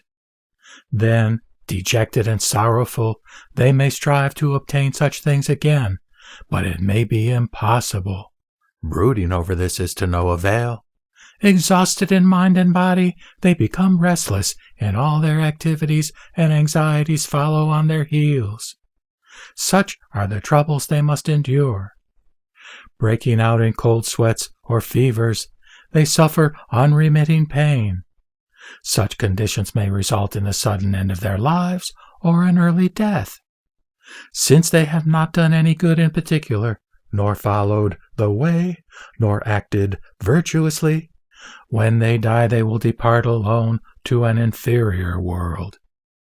Although they are destined to different states of existence, none of them understands the law of karma that sends them there. People of the world, parents and children, brothers and sisters, husbands and wives, and other family members and kinsmen should respect and love each other, refraining from hatred and envy. They should share things with others, not be greedy and miserly. Always speak friendly words with a pleasing smile, and not hurt each other. If one disagrees with others and grows angry, however small one's grudge and enmity may be in this life, these will increase in the life to come until they grow into a mass of hostility. For if people are engaged in tormenting and harming each other in this life, such conflict may not immediately end in mutual destruction. But persistent bitterness and raging fury are impressed upon the mind, and thus naturally leave indelible marks on consciousness, so that those involved will be reborn at about the same time to take revenge on each other. Further, in the midst of worldly desires and attachments, one comes and goes alone, is born alone, and dies alone. After death, one goes to a painful or pleasant state of existence. Each receives his karmic consequences, and no one else can take his place. In accordance with different acts of good and evil, people are destined to realms of bliss or suffering. Unalterably bound by their karma, they depart for those realms all alone. Having reached the other world, they cannot see each other. The law of good and evil naturally pursues them, and wherever they may be reborn, distance and darkness always separate them. Since their paths of karma are different, it is impossible to tell the time of their reunion, and it is difficult to meet again. Can they ever see each other once more? Why do they not abandon all worldly involvements and strive while they are strong and healthy to pursue good and diligently seek deliverance from samsara? If they do, they will be able to attain infinite life. Why do they not seek the way? What is there in this world that should be longed for? What pleasure is there that ought to be sought after? Thus, people of the world do not believe in pursuing good and receiving its reward, or in practicing the way and attaining enlightenment. Neither do they believe in transmigration and retribution for evil acts, or reward for good ones, such as obtaining merit by helping others. Believing that these do not exist, they totally reject such a view. Further, by so doing, they cling to their own views more tenaciously. Later generations learn from previous ones to act likewise. Fathers, perpetuating their wrong views, pass them on to their children. Since parents and grandparents from the beginning did not do good deeds, were ignorant of the way, committed foolish acts, and were benighted, insensitive, and callous, their descendants are now unable to realize the truth of birth and death, and the law of karma. There is no one to tell them about this. Nobody seeks to know the cause of fortune and misfortune, happiness and misery, although these states result from such acts. The reality of birth and death is such that the sorrow of parting is mutually felt by all generations. A father cries over the deaths of his children. Children cry over the death of their father. Brothers, sisters, husbands, and wives mourn each other's deaths. According to the basic law of impermanence, whether death will occur in order of seniority or in the reverse order is unpredictable. All things must pass. Nothing stays forever. Few believe this, even if someone teaches and exhorts them. And so the stream of birth and death continues everlastingly. Because they are stupid and callous, such people do not accept the teachings of the Buddha. They lack forethought and only wish to satisfy their own desires. They are deluded by their passionate attachments, unaware of the way, misguided and trapped by anger and enmity, and intent on gaining wealth and gratifying their carnal desires like wolves. And so, unable to follow the way, they are again subject to suffering in evil realms in an endless cycle of birth and death. How miserable and pitiable this is! In the same family, when one of the parents, children, brothers, sisters, or the husband or wife dies, those surviving mourn over the loss, and their attachment to the deceased persists. Deep sorrow fills their hearts, and, grief-stricken, they mournfully think of the departed. Days pass, and years go by, but their distress goes on. Even if someone teaches them the way, their minds are not awakened. Brooding over fond memories of the dead, they cannot rid themselves of attachment. Being ignorant, inert, and illusion-bound, they are unable to think deeply, keep their self-composure, practice the way with diligence, or dissociate themselves from worldly matters. As they wander here and there, they come to their end and die before entering on the way. then what can be done for them? Because they are spiritually defiled, deeply troubled and confused, people indulge their passions. Hence, many are ignorant of the way, and few realize it. Everyone is restlessly busy, having nothing on which to rely. Whether moral or corrupt, of high or low rank, rich or poor, noble or base, all are preoccupied with their own work. They entertain venomous thoughts, creating a widespread and dismal atmosphere of malevolence. Subversive activities are planned, contrary to the universal law and the wishes of the people. Injustice and vice inevitably follow and are allowed to run their course unchecked until evil karma accumulates to the limit. Before they expect their lives to end, people meet sudden death and fall into evil realms, where they will suffer excruciating torments for many lives. They will not be able to escape for many thousands of kotis of kalpas. How indescribably painful! How pitiable this is! The Buddha said to Maitreya Bodhisattva and to devas and humans, I have told you the truth about people of the world. Such being their mode of life, they are unable to enter the way. Therefore, you should think deeply and try to avoid various evil acts. Choose the good and diligently practice it. A life of addiction to desires or a life of pomp and vainglory cannot last long. All must pass. There is nothing you can really enjoy. Since you have encountered a Buddha in this world, you should assiduously practice the way. Anyone who sincerely desires birth in the land of peace and bliss is able to attain purity of wisdom and supremacy in virtue. You should not follow the urges of the passions, break the precepts, or fall behind others in the practice of the way. If you have doubts and are not clear about my teaching, ask me, the Buddha, about anything, and I shall explain it to you. Maitreya Bodhisattva prostrated himself on the ground and said, Your majestic glory, O Buddha, is awe-inspiring, and your exposition is most pleasing to me. Having heard your teaching, I feel deeply that people of the world are just as you have described. Your compassionate revelation of the Great Way has opened our eyes and ears, awakening us to liberation. Those who have heard your teachings are all filled with joy. Devas, humans, and lesser beings, including even those that crawl, have all been blessed by your compassionate guidance and have thereby attained deliverance from suffering and affliction. The Buddha's admonition is indeed profound and appropriate, and his wisdom clearly surveys things in the 8 directions, above and below, penetrating all in the past, present, and future. Our liberation in the present life is entirely due to the Buddha's perseverance and painstaking efforts in his former lives when he was seeking the way.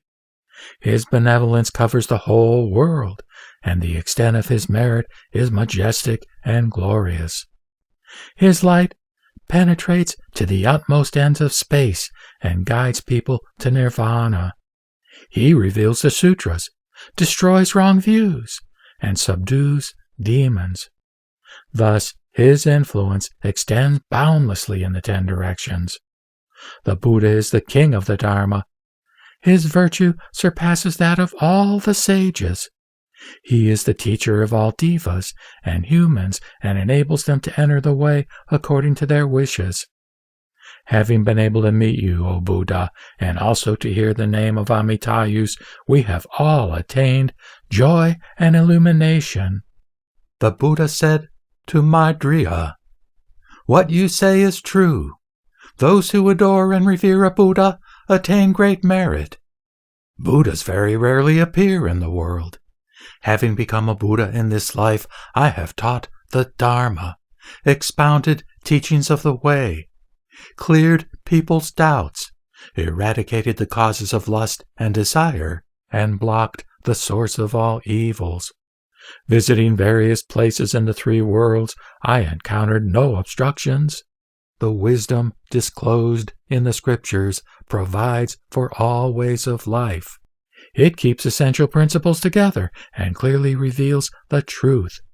I have explained the reality of the 5 realms, thereby freeing those who have not yet attained deliverance and distinguishing between the paths of samsara and nirvana. Maitreya, you should know that you have for innumerable kalpas been perfecting the bodhisattva practices to save sentient beings. Incalculable indeed is the number of beings who, under your guidance, have attained the way and reached nirvana. From time immemorial, you and all the devas and humans in the 10 directions and the 4 groups of followers have been floundering in the 5 realms of samsara, undergoing indescribable troubles and afflictions. Until you were born in this life, you too underwent endless cycles of birth and death. Now you have encountered a Buddha, listened to his expositions of the Dharma, and been able to learn about Amitayus. What pleasure and joy this is for you and me to share. I share the joy with you. It is time for all to seek deliverance from the pains of birth, sickness, old age, and death. Outflows of depravity and defilement are everywhere, and there is nothing in which you can find true joy. You should resolutely do worthy deeds with propriety. Strive to do more good. Control and purify yourselves. Wash away the mental defilements. Be sincere in word and deed, and allow no contradiction between what you think and what you do. Seek your own liberation, and then turn to saving others. Straightforwardly aspire to be born in the Pure Land, and accumulate roots of virtue. However hard you may practice in this life, it can only be for a short while. In the life to come, you will be born in the land of Amitayus and enjoy endless bliss there. Being forever in accord with the way, you will no longer be subject to birth and death, and be free of the afflictions caused by greed, anger, and ignorance. If you wish your life to be as long as a kalpa, 100 kalpas, or 10 million kotis of kalpas, it will be just as you please. You will dwell in effortless spontaneity and attain nirvana. You should each diligently seek to realize your aspiration. Do not entertain any doubt or give up your endeavors, lest, as a result of that fault, you should be born into the 7-jeweled palace in the border region of the Pure Land, and be subject to various disadvantages for 500 years. Maitreya said to the Buddha, "Having received your considerate admonition, we will diligently practice the way and follow your teaching. We will not allow any doubt to arise." The Buddha said to Maitreya, "If here in this world you are upright in thought and will, and abstain from doing evil, then you will attain the utmost virtue, unsurpassed in all the lands throughout the 10 directions. Why is this so? Devas and humans in the Buddha lands naturally do good and rarely commit evil, and so it is easy to teach and train them. Having become a Buddha in this world, I now dwell in the midst of the 5 evils, the 5 sufferings, and the 5 burnings. This is extremely painful for me. I will teach multitudes of beings, making them abandon the 5 evils, avoid the 5 sufferings, and escape from the 5 burnings. I will train their minds and lead them to practice the 5 good deeds, so that they may acquire merit and virtue and attain liberation, long life, and nirvana." The Buddha continued, "What are the 5 evils? What are the 5 sufferings? What are the 5 burnings? What is the way to extinguish the 5 evils and lead people to practice the 5 good deeds so that they may acquire merit and virtue and attain liberation, long life, and nirvana?"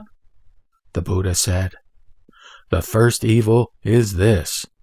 Devas, humans, and lesser beings, including even those that crawl, are bent on doing evil. There is no being that is not. The strong subdue the weak. All inflict serious injuries upon and kill each other. All devour their prey.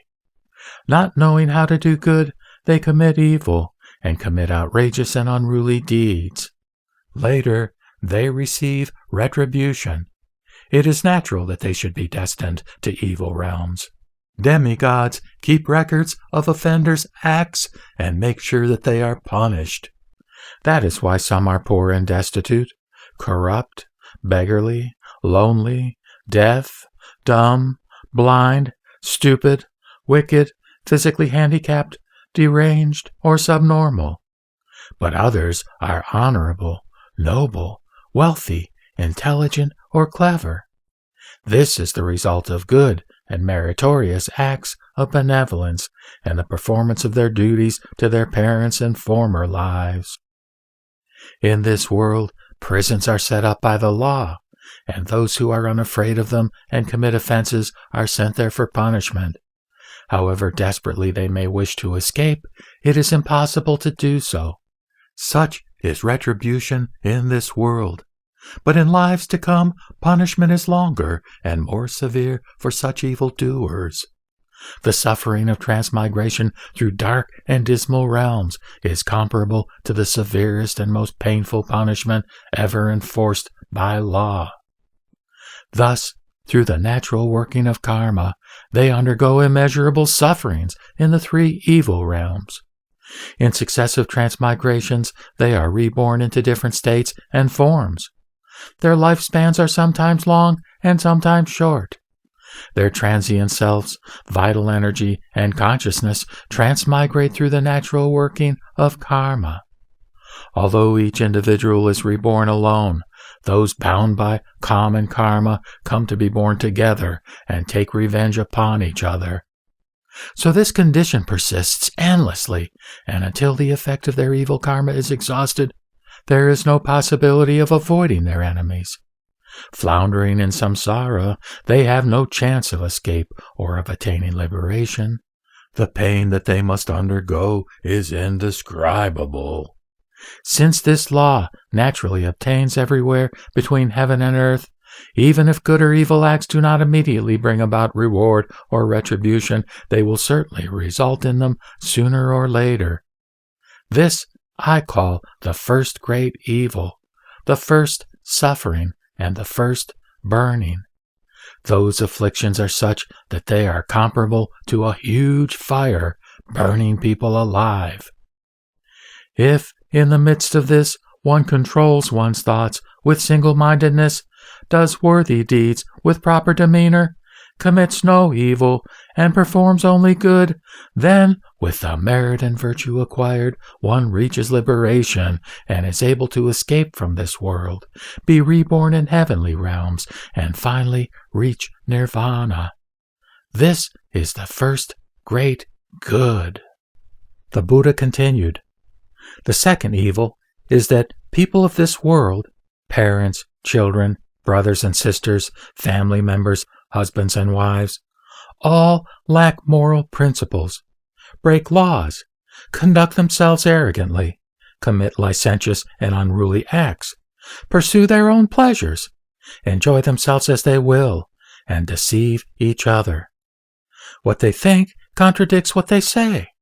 They speak without sincerity, flatter others with deceitful intention, fawn upon others with artful words, envy the reputation of sages, abuse the virtuous, and entrap people by dishonest means.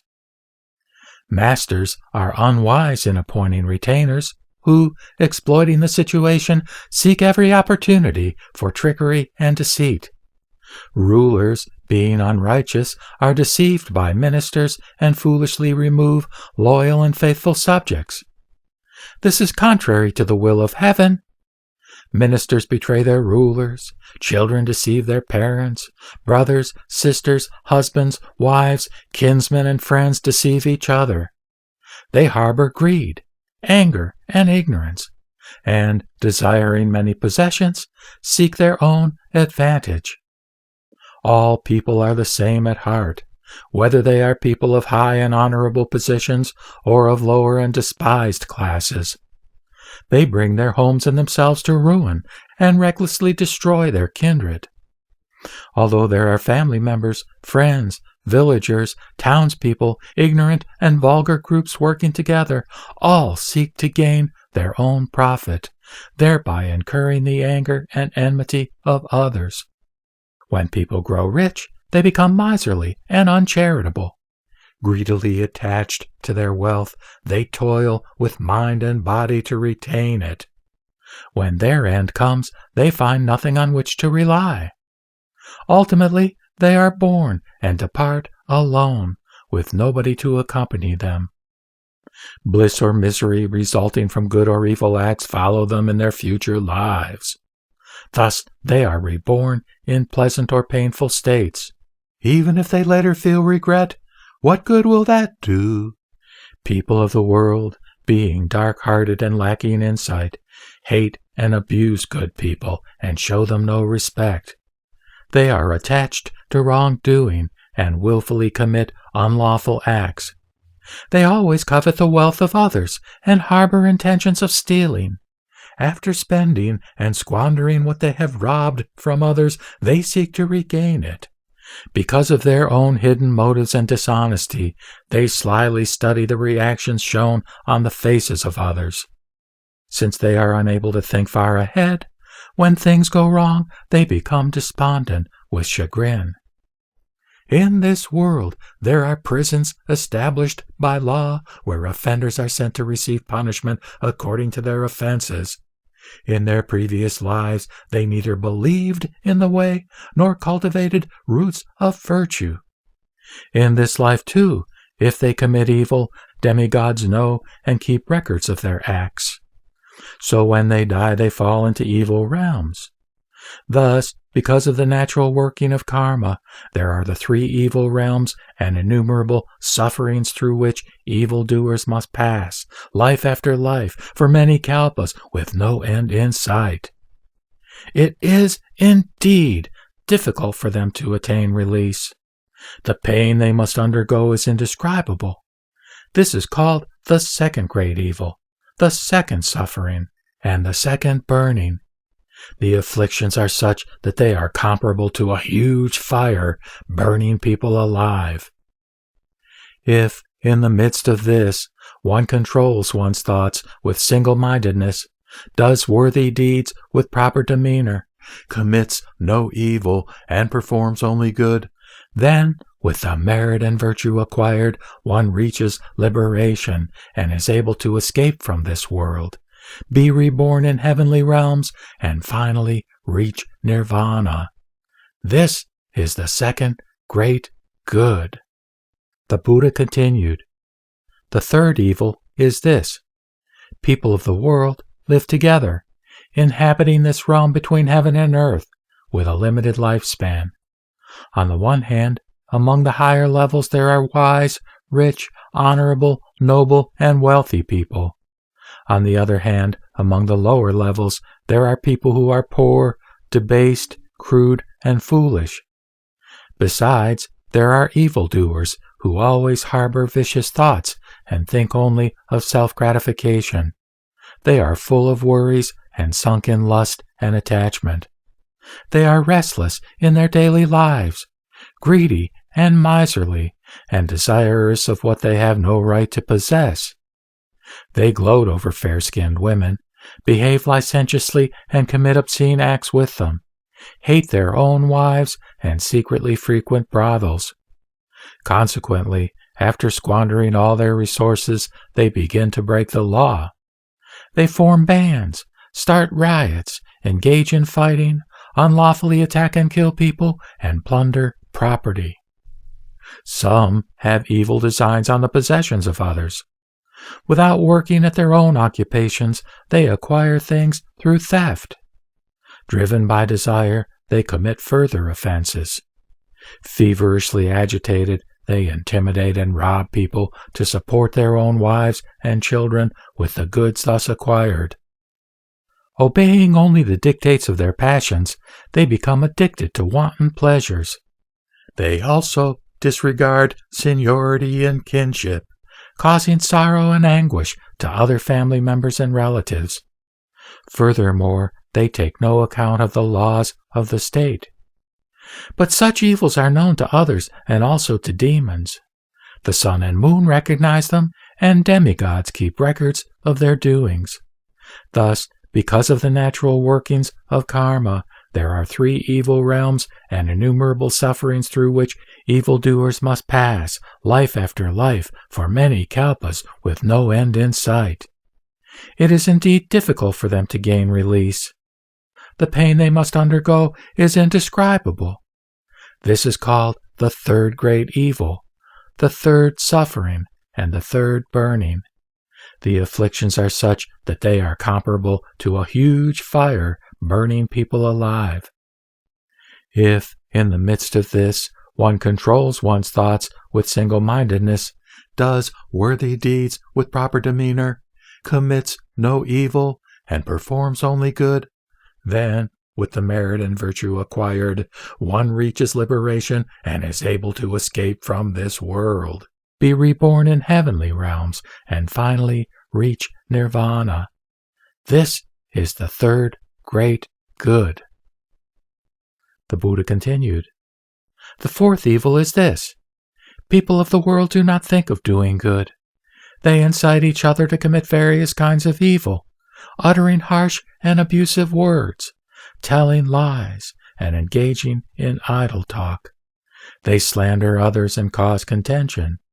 They hate and envy good people and ruin the wise, while they rejoice in watching this behind the scenes.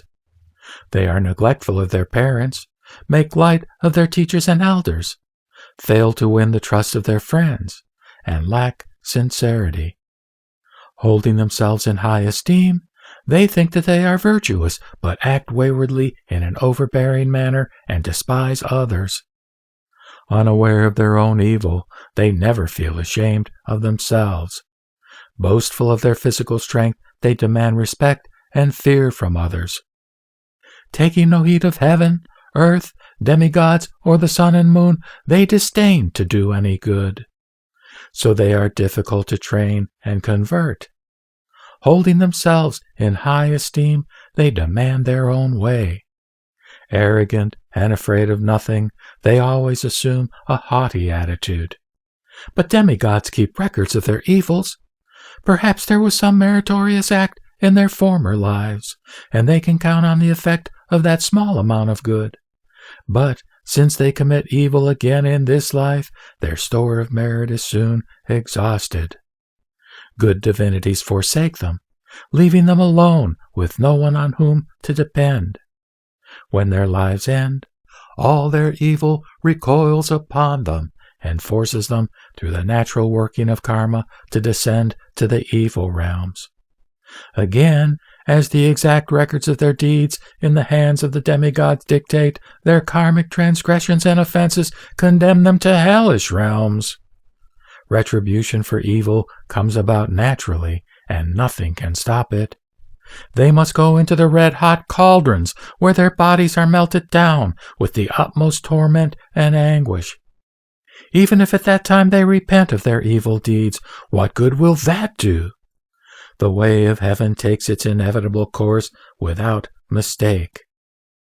Thus, because of the natural working of karma, there are the 3 evil realms and innumerable kinds of suffering through which evildoers must pass, life after life, for many kalpas with no end in sight.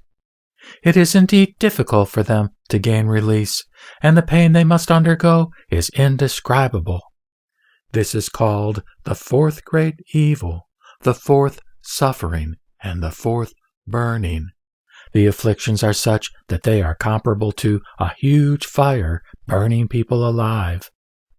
If, in the midst of this, one controls one's thoughts with single-mindedness, does worthy deeds with proper demeanor, commits no evil, and performs only good, then, with the merit and virtue acquired, one reaches liberation, and is able to escape from this world, be reborn in heavenly realms, and finally reach nirvana. This is the fourth great good. The Buddha continued, the fifth evil is this. People of the world are indecisive and slothful, reluctant to do good, lacking in self-discipline, and they do not work hard at their occupations. So their families and dependents are left to suffer from hunger and cold. When reproached by their parents, they retort angrily with scornful looks. In such conflicts, they are far from peaceful. They can be as violent and frenzied as when enemies confront each other. As a result, parents wish that they had no children. In dealing with others, they are licentious and wayward, causing trouble and annoyance to many. Even when they are morally obliged to others, they neglect their duties and have no intention of repaying their indebtedness. Destitute and driven to the most desperate ends, they have no way of regaining their wealth. Although eager to obtain much profit and appropriate the riches of others, they waste their money on wanton pleasures. As this becomes a habit, they grow accustomed to acquiring property illegally and to spending their ill-gained profits on personal luxuries. Indulging in wine and sumptuous food, they eat and drink to excess. Profligate and contentious as they are, they engage in foolish quarrels. Unable to understand others, they forcibly impose their will upon them. When they come upon people who are good, they hate and abuse them. Lacking morality and decorum, they do not reflect on their conduct, and so are presumptuous and insistent, refusing to take the advice and admonitions of others. They are unconcerned if their kinsmen from the closest to the sixth blood relative have no means of livelihood. They disregard their parents' benevolence and do not fulfill obligations to their teachers and friends. They think only of doing evil. Their mouths continuously speak malice, and with their bodies they are forever committing evil. In their whole lives, they do not do even one good deed. Furthermore, they do not believe in the ancient sages, nor the Buddhist teachings, nor the path of practice leading to liberation. Neither do they believe that after death one is reborn into another state of existence, that good deeds bring about good rewards, or that evil acts bring about evil consequences. They plot to murder an arhat, or to cause disruption in the Sangha. They even think of killing their parents, brothers, sisters, or other relatives. For this reason, even their kinsmen, from the closest to the sixth blood relative, hate them so much as to wish them dead. Such people of the world are all of the same mind. They are foolish and ignorant, lacking the wisdom to know whence they have come into life or whither they are going after death. Neither humane toward others, nor obedient to their elders, they rebel against the whole world. Nevertheless, they expect good fortune and seek long lives, only to meet death in the end. Even if someone compassionately admonishes them, trying to lead them to thoughts of good, and teaches them that there are naturally good and evil realms of samsara, they will not believe him. However hard one may try to persuade them, it is useless. Their minds are closed, and they refuse to listen to others or understand their teachings. When their lives are about to end, fear and revulsion arise in turn. Not having previously done any good, they are filled with remorse when they come to their end. But what good will that do then? Between heaven and earth, the 5 realms are clearly distinguishable. They are vast and deep, extending boundlessly. In return for good or evil deeds, happiness or misery ensues. The result of one's karma must be borne by oneself alone, and no one else can take one's place. This is natural law. Misfortune follows evil deeds as their retribution, which is impossible to avoid. Good people do good deeds, and so enjoy pleasure after pleasure, and proceed from light to greater light. Evildoers commit crimes, and so suffer pain after pain, and wander from darkness to deeper darkness. No one except a Buddha knows this completely. Even though someone admonishes and teaches them, very few believe. And so the cycles of birth and death never cease, and the evil paths continue endlessly. The karmic consequences for such worldly people cannot be described in detail. Thus, because of the natural working of karma, there are innumerable kinds of suffering in the three evil realms, through which wicked beings must pass, life after life, for many kalpas with no end in sight. It is, indeed, difficult for them to gain release, and the pain they must undergo is indescribable. This is called the fifth great evil, the fifth suffering, and the fifth burning. The afflictions are such that they are comparable to a huge fire burning people alive. If, in the midst of this, one controls one's thoughts with single-mindedness, does worthy deeds with proper demeanor, mindfully recollects, harmonizes words and deeds, acts with sincerity, utters true words, speaks from the heart, commits no evil, and performs only good, then, with the merit and virtue acquired, one reaches liberation and is able to escape from this world, be reborn in heavenly realms, and finally reach nirvana. This is the fifth great good. The Buddha said to Maitreya, I shall explain further. Such are the afflictions of the five evils in this world. The five sufferings and the five burnings continue to arise from them. People commit nothing but evil and fail to cultivate roots of virtue, and so it is natural that they all go to evil realms. Even in this life, they suffer from incurable illnesses. Longing for death, they cannot die. Craving for life, they cannot live. Thus, they are an example to others of what the retribution for evil acts is like. After death, driven by their karma, they fall into the three evil realms, where they suffer countless tortures and are themselves consigned to the flames. After a long time they are reborn again in this world, only to foment hatred against each other. At first, hatred is slight, but finally develops into a major evil. All this is because of their greedy attachment to wealth and sensuous pleasures, and of their refusal to share with others. Further, wayward thoughts arise from the desires born of stupidity. Their bondage to evil passions will never be severed. In the pursuit of selfish gain, there is no chance for them to reflect on their evils and turn to good. When wealthy and prosperous, they are happy and do not learn to be modest and virtuous. Consequently, their pomp and power are short-lived. When these are exhausted, they must undergo further afflictions. Their sufferings are bound to increase in time to come. The law of karma operates like a net stretched everywhere. In its meshes, it inevitably catches all offenders. The net woven of large and small ropes covers the whole world, from top to bottom, and those caught in it feel utterly helpless and tremble in fear. This net has been in existence from of old. How painful and heart-rending! The Buddha said to Maitreya, people of this world are as I have described. All the Buddhas pity them, and with divine powers destroy their evils and lead them all to good.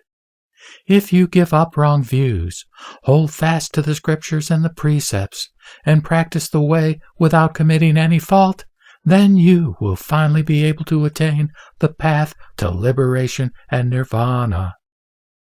The Buddha continued, you and other devas and people of the present and future generations, having received the Buddha's teachings, should reflect upon them, and, while following them, should remain upright in thought and do virtuous deeds. Rulers should abide by morality, reign with beneficence, and decree that everyone should maintain proper conduct, revere the sages, respect people of virtue, be benevolent and kind to others, and take care not to disregard the Buddha's teachings and admonitions.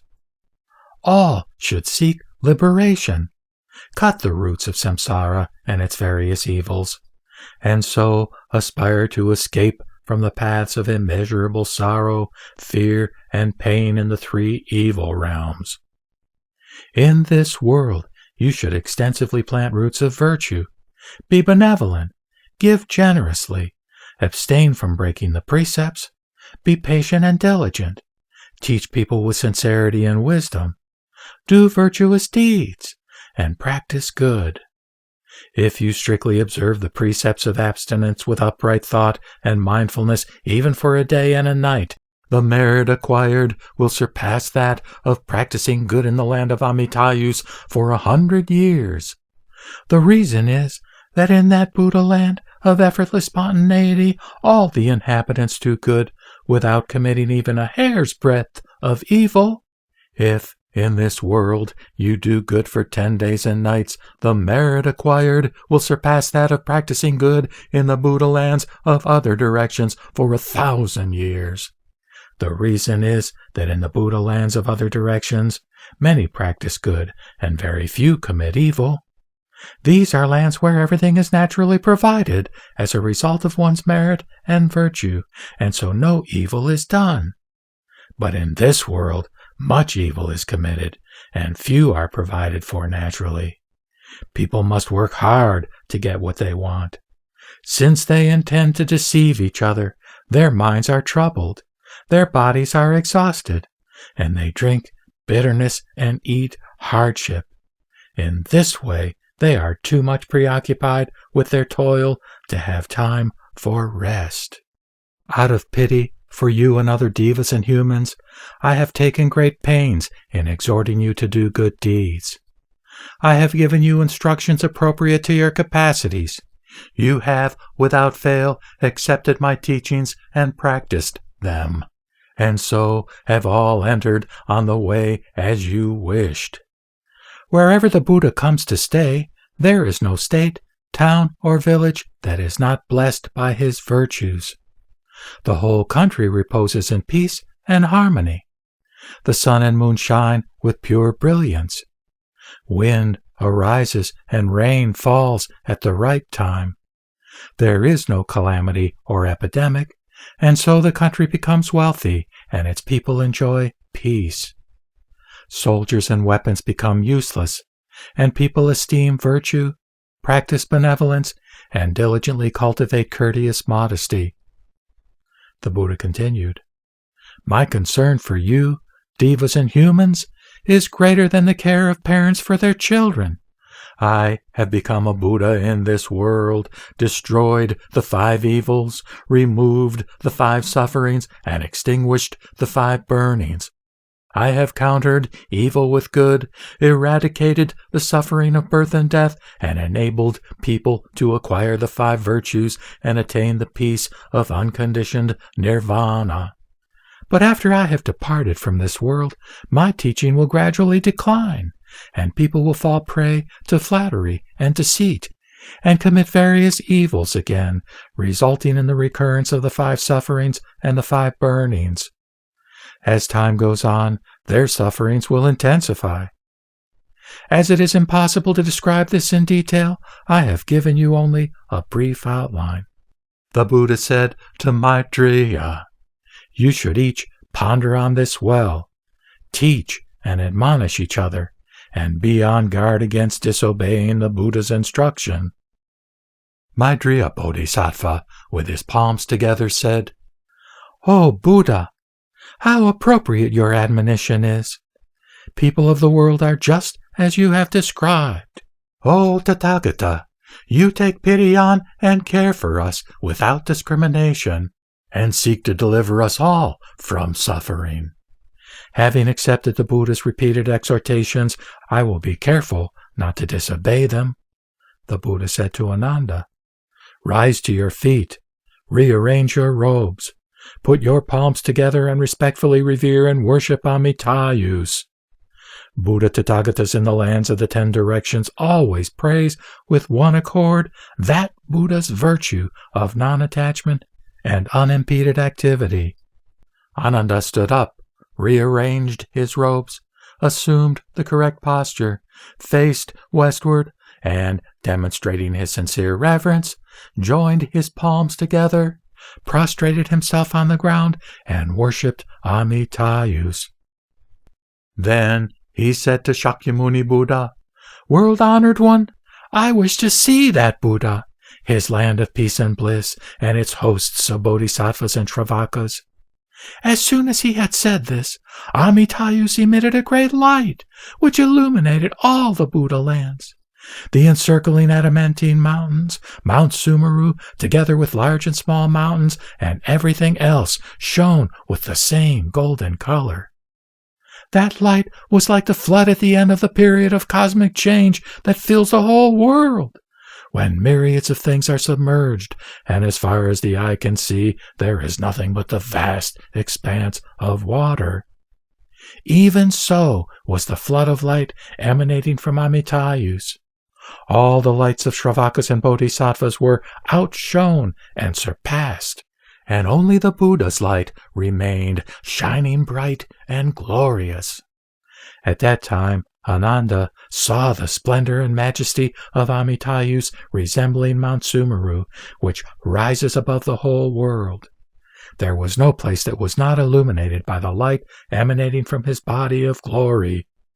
The 4 groups of followers of the Buddha in the assembly saw all this at the same time. Likewise, those of the Pure Land saw everything in this world. Then the Buddha said to Ananda and Maitreya Bodhisattva, "Have you seen that land filled with excellent and glorious manifestations, all spontaneously produced from the ground to the heaven of pure abode?" Ananda replied, "Yes, I have." The Buddha asked, "Have you also heard the great voice of Amitayus expound the Dharma to all the worlds, guiding sentient beings to the way of the Buddha?" Ananda replied, "Yes, I have." The Buddha further asked, "Have you also seen the inhabitants of that land move freely, riding in 7-jeweled, airborne palaces as large as 100,000 yojanas to worship the Buddhas of the lands in the 10 directions?" "Yes, I have," replied Ananda. "Have you also seen that some of the inhabitants are in the embryonic state of rebirth?" "Yes, I have. Those in the embryonic state dwell in palaces as high as 100 yojanas or 500 yojanas, where they spontaneously enjoy pleasures as do those in the heaven of the 33 gods." Then Maitreya Bodhisattva said to the Buddha, "World-honored one, for what reason are some of the inhabitants of that land in the embryonic state and the others born by transformation?" The Buddha replied, "Maitreya, if there are sentient beings who do various meritorious deeds, aspiring for birth in that land while still entertaining doubt, such beings are unable to comprehend the Buddha wisdom, inconceivable wisdom, ineffable wisdom, boundless Mahayana wisdom, and incomparable, unequaled, and unsurpassed supreme wisdom. Although they doubt these wisdoms, they still believe in retribution for evil and reward for virtue, and so cultivate a store of merit, aspiring for birth in that land. Such beings are born in a palace, where they dwell for 500 years, without being able to behold the Buddha, hear his exposition of the Dharma, or see the hosts of bodhisattvas and shravakas. For this reason, that type of birth in the Pure Land is called the embryonic state. If there are sentient beings who, with resolute faith, accept these kinds of wisdom, from the Buddha's wisdom to the supreme wisdom, do meritorious deeds, and sincerely transfer the merit acquired to that land, those beings will be spontaneously born by transformation, seated with legs crossed in the 7-jeweled lotus flowers, and instantly attain the same glorious forms, wisdom, and virtue as those of the bodhisattvas there. Further, Maitreya, if great bodhisattvas in the Buddha lands of other directions desire to see Amitayus and revere and make offerings to him and the hosts of bodhisattvas and Shravakas, they will, after death, be born in the land of Amitayus.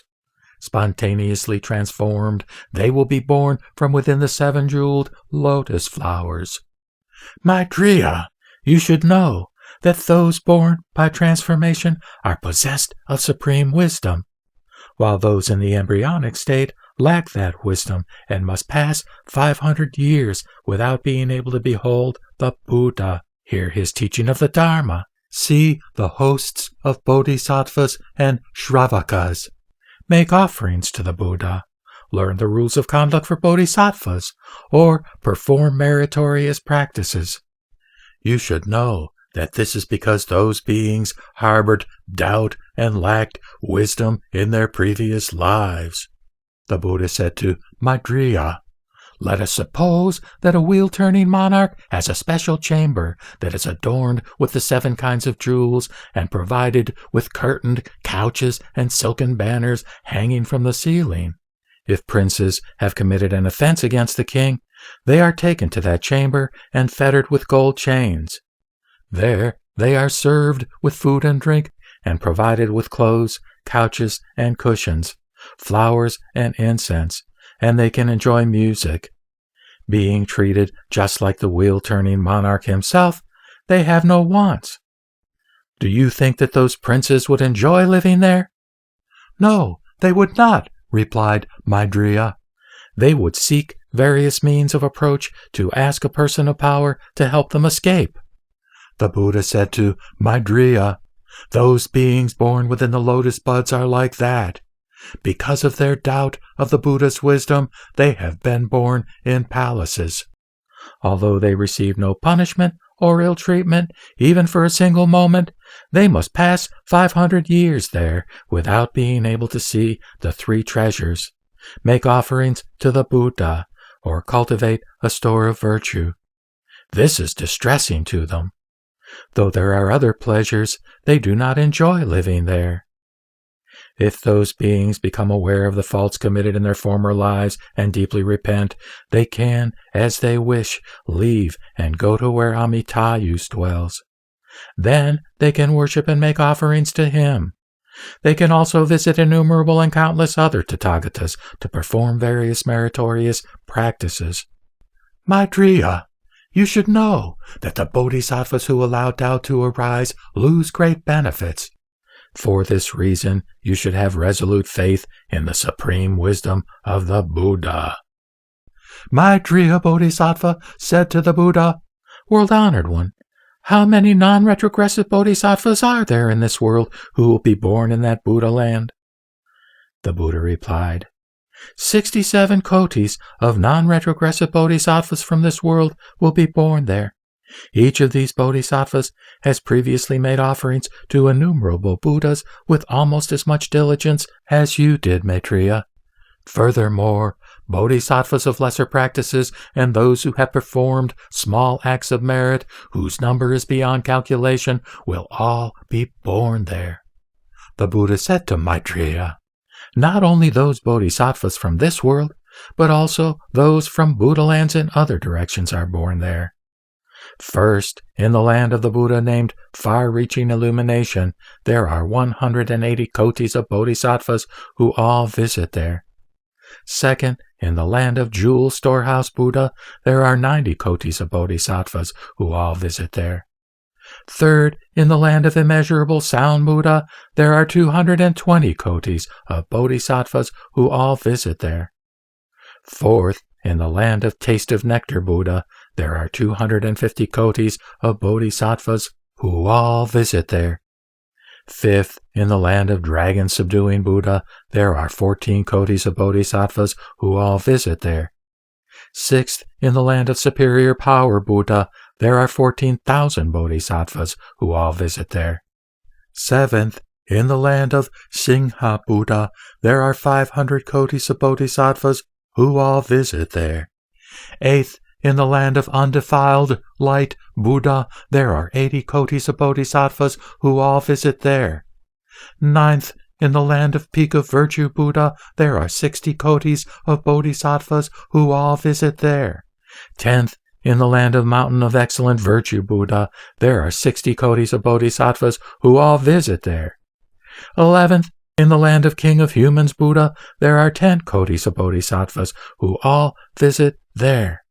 12th, in the land of Splendid Flower Buddha, there are innumerable and incalculable bodhisattvas who are all non-retrogressive and possessed of unrivaled wisdom, who have previously made offerings to countless Buddhas and are able to learn in 7 days the adamantine teachings of the Dharma that can only be attained by Mahasattvas after practicing for 100,000 kotis of kalpas.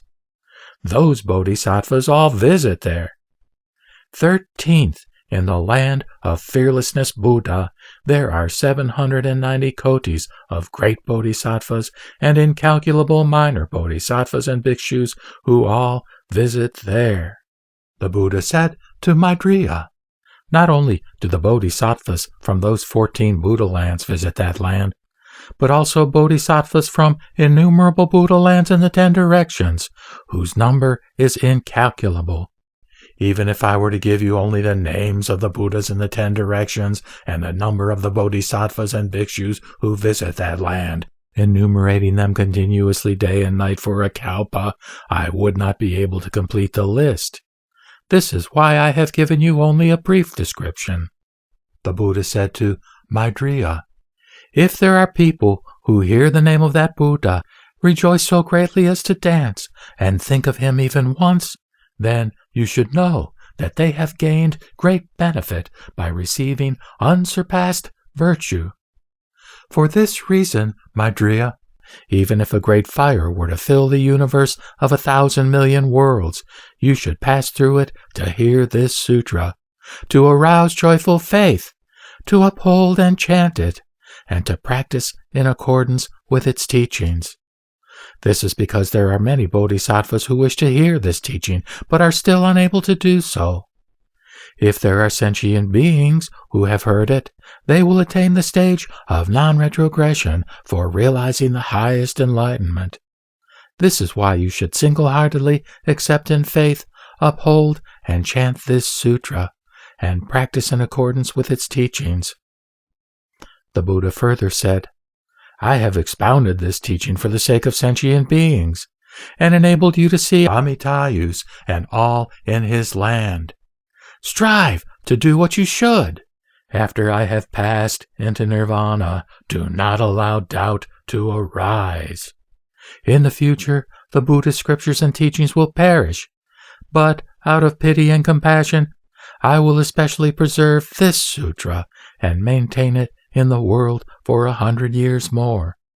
Those beings who encounter it will attain deliverance in accord with their aspirations.